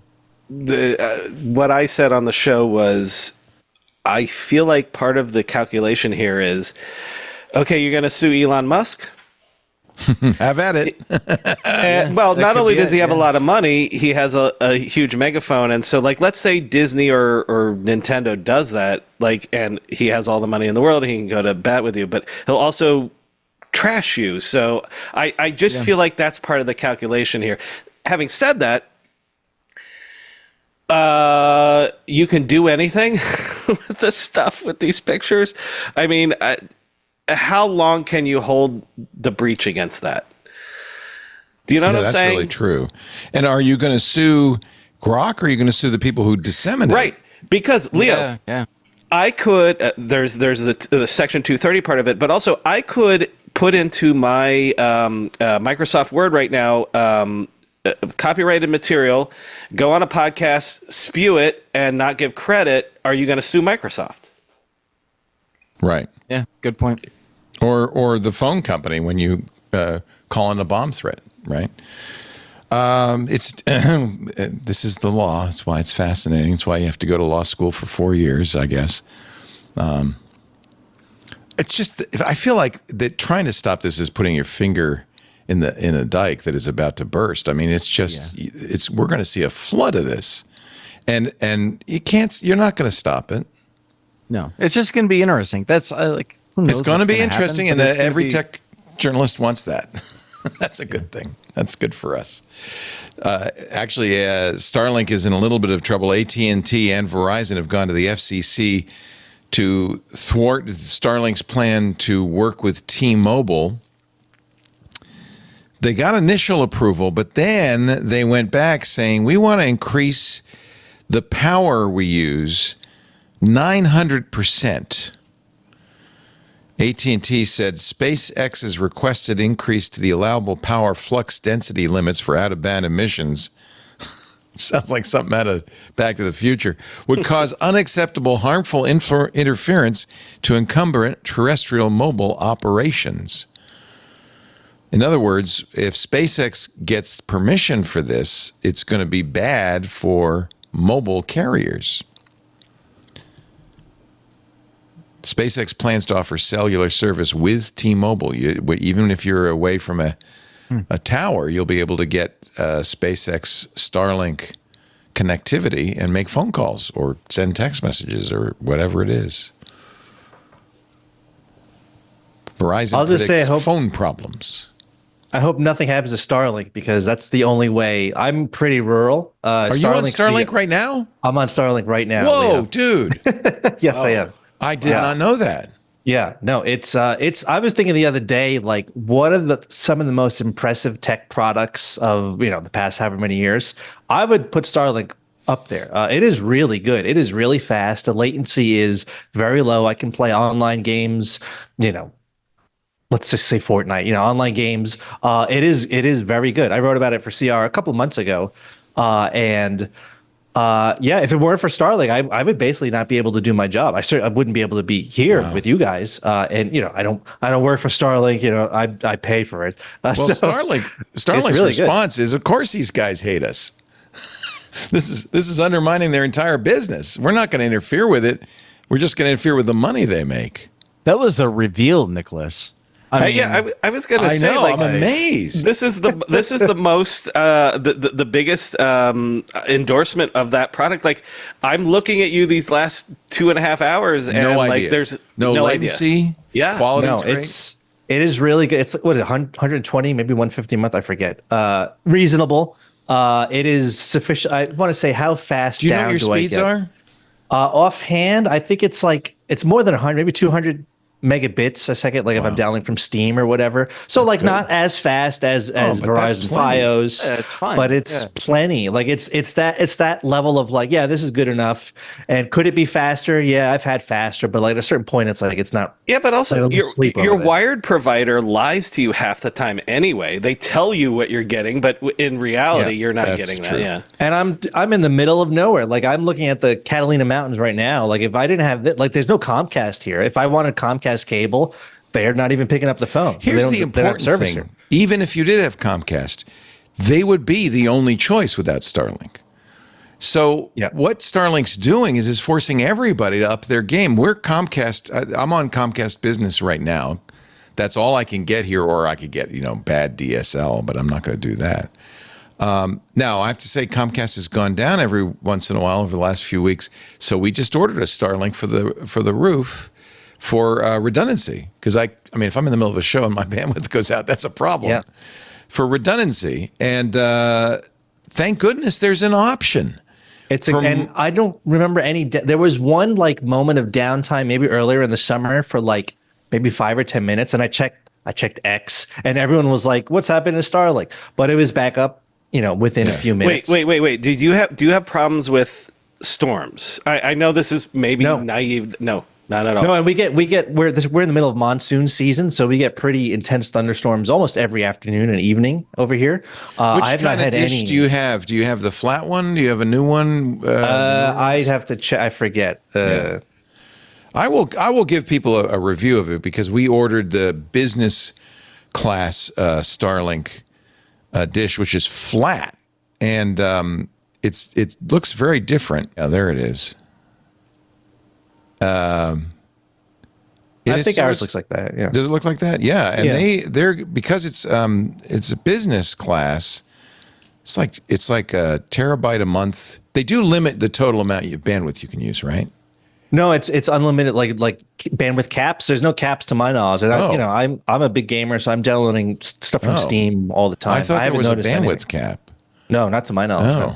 Oh, okay. Well, I'll let you know. I mean, I was just going to go on Comcast. We don't have another option. And then when it was getting a little unreliable, I thought, oh, no, we're going to have to get something as a backup. And my Ubiquity system fails over. So in theory, if Comcast drops out, I would be on Starlink. So we'll see. I even as a backup, like this is the best endorsement I've seen. Like I'm thinking, oh, well, if I move to North Dakota or something, then you can go somewhere. That was when I was a younger man in New York City. It's like, oh man, it'd be cool to live in like the middle of nowhere. Oh, but I need an internet connection. Yeah. No, that problem has been solved. It's solved. That's awesome. I love this. Well, there you go. How about this number for consumers? They purchased in the first quarter of 2024 $3.8 billion on mobile entertainment apps. $3.8 billion. This is Yanko Rekers writing in his Low Pass newsletter. But by the way, Yanko, you're doing a great job. Lowpass.cc. This is from AppFigure's streaming app report. Consumers spent $3.8 billion on entertainment apps for their mobile devices. This is worldwide in the first quarter. $2.1 billion was spent on streaming apps. $0.9 billion spent on short video apps, including TikTok. Spending on streaming apps up 383% from this time 5 years ago. That's the first That's the last pre-pandemic. So it's better than it was in the pandemic even. What else? I think we're coming to the end. Oh, hey, this is a big one. I'm very interested in what you think about it. We talked last week about Fox, Warner Discovery, and Walt Disney joining together to make a streaming sports network called Venu, VENU, $43 a month, but it has all the sports. Fubo has taken them to court, and a judge has blocked the service. It was about to be launched next week, August 23rd. Fubo said, Your Honor, they have a monopoly in sports. The three companies exercise, quote, near monopolistic control over the ability for a different live sports-only streaming service to exist and compete with them. That by combining those three services, there's no room for anyone else. And the judge agreed. Puck has been doing some pretty good reporting on this, on the licensing. I love and the rights Puck.News. deals. Yeah, they're great. Yeah. What do they say? John Arund, that this was about the licensing and the rights deals, and just try to make those same deals. Well, right, Like, but they, okay, isn't go that ahead, a monopoly compete. if you can't make those deals? Wait, it's the argument that because they made those deals separately as separate entities, that then when they combine into one, that's the problem? There's no one else can have any sports. You can't make a sports bundle, you can't. Right, because if you're NBC and you sign a deal with whoever and ABC or whatever, but then when you come together, that's the problem. Yeah. I think it's. I don't want to say collusion. I was about to say collusion. I realize that's a very loaded term, but I think it is. Oh, that actually makes sense because, okay, so if in the marketplace I'm NBC and I bid against Fox and I bid against ESPN or whatever, and then I get the NBA or whatever, and that's fine because it's an open marketplace, but then if I join forces to create one streaming thing, then that's not a marketplace. I think that makes that's sense. Fubo argued the trio was using their control of valuable rights to major sporting events to assert control over the market. Fubo claimed they were forcing the venue was forcing rivals to license and distribute a big bundle of less popular general entertainment channels if they wanted to carry ESPN and Fox, because these companies own ESPN and Fox and a bunch of other stuff. So this is kind of like the tying that Google was doing with Android. Well, you can use Android, but you got to include Gmail, Chrome, and you can't uninstall them. There's also the economics of this are also tied into the money pit that has been streaming for many of these major media firms, and it is the only option right now. Fubo says they're also fighting for their life, that once the new service starts operating, subscribers will abandon Fubo, and that's that.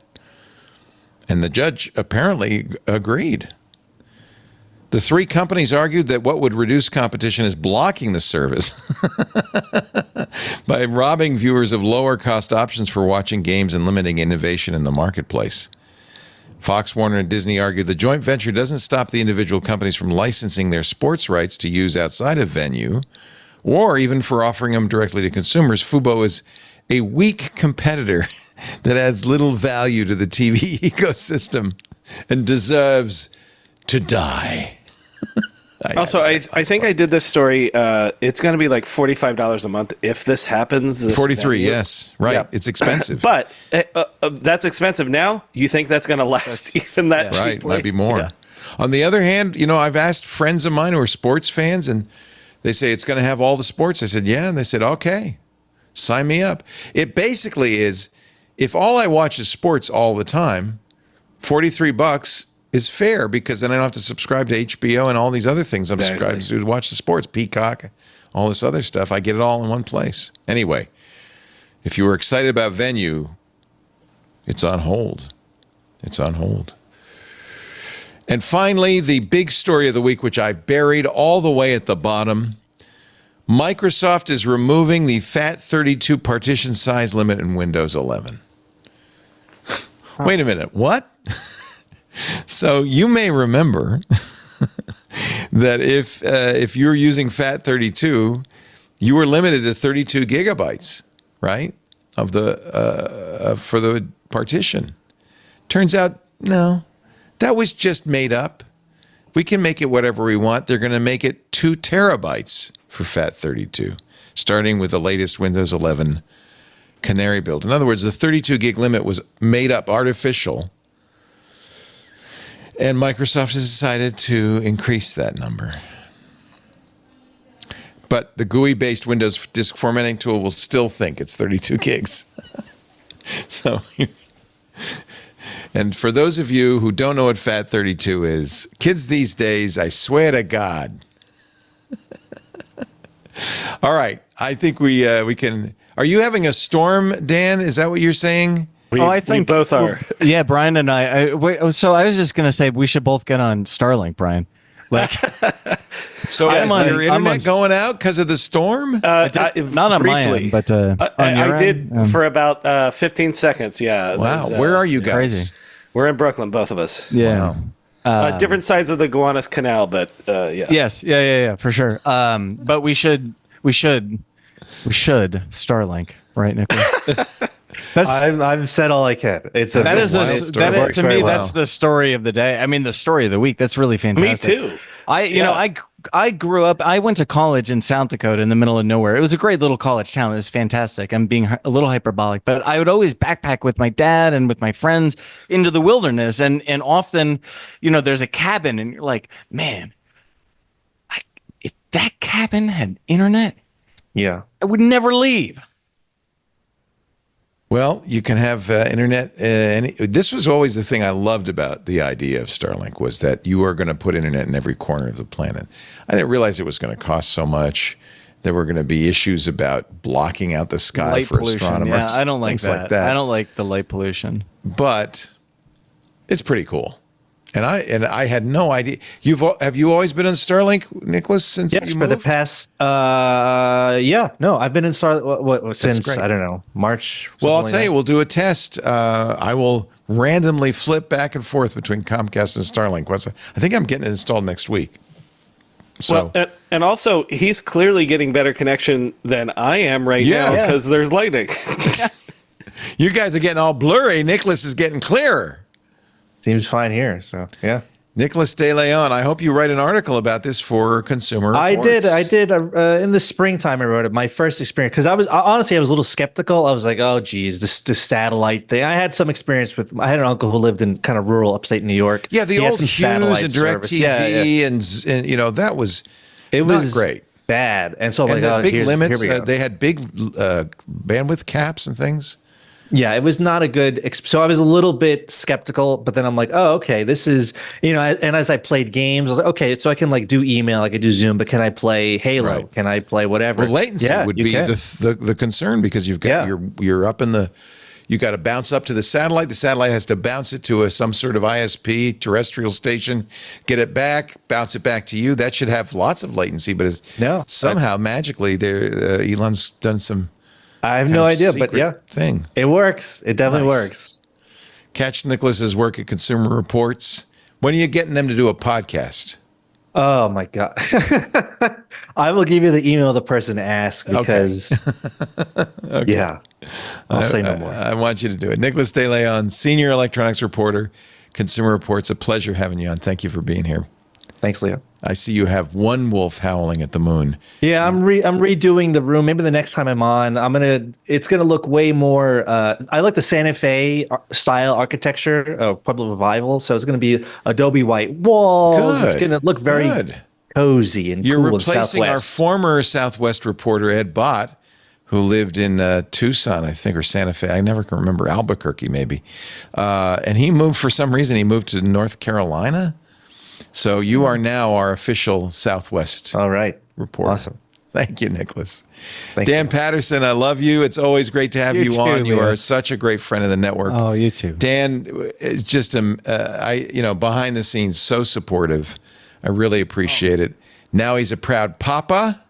Yeah, it's the best job I've ever had. How old? Yeah. How old? She's 2. And she's jabbering up a storm and running all over. She's great. Just enjoy every minute of it. It goes so fast.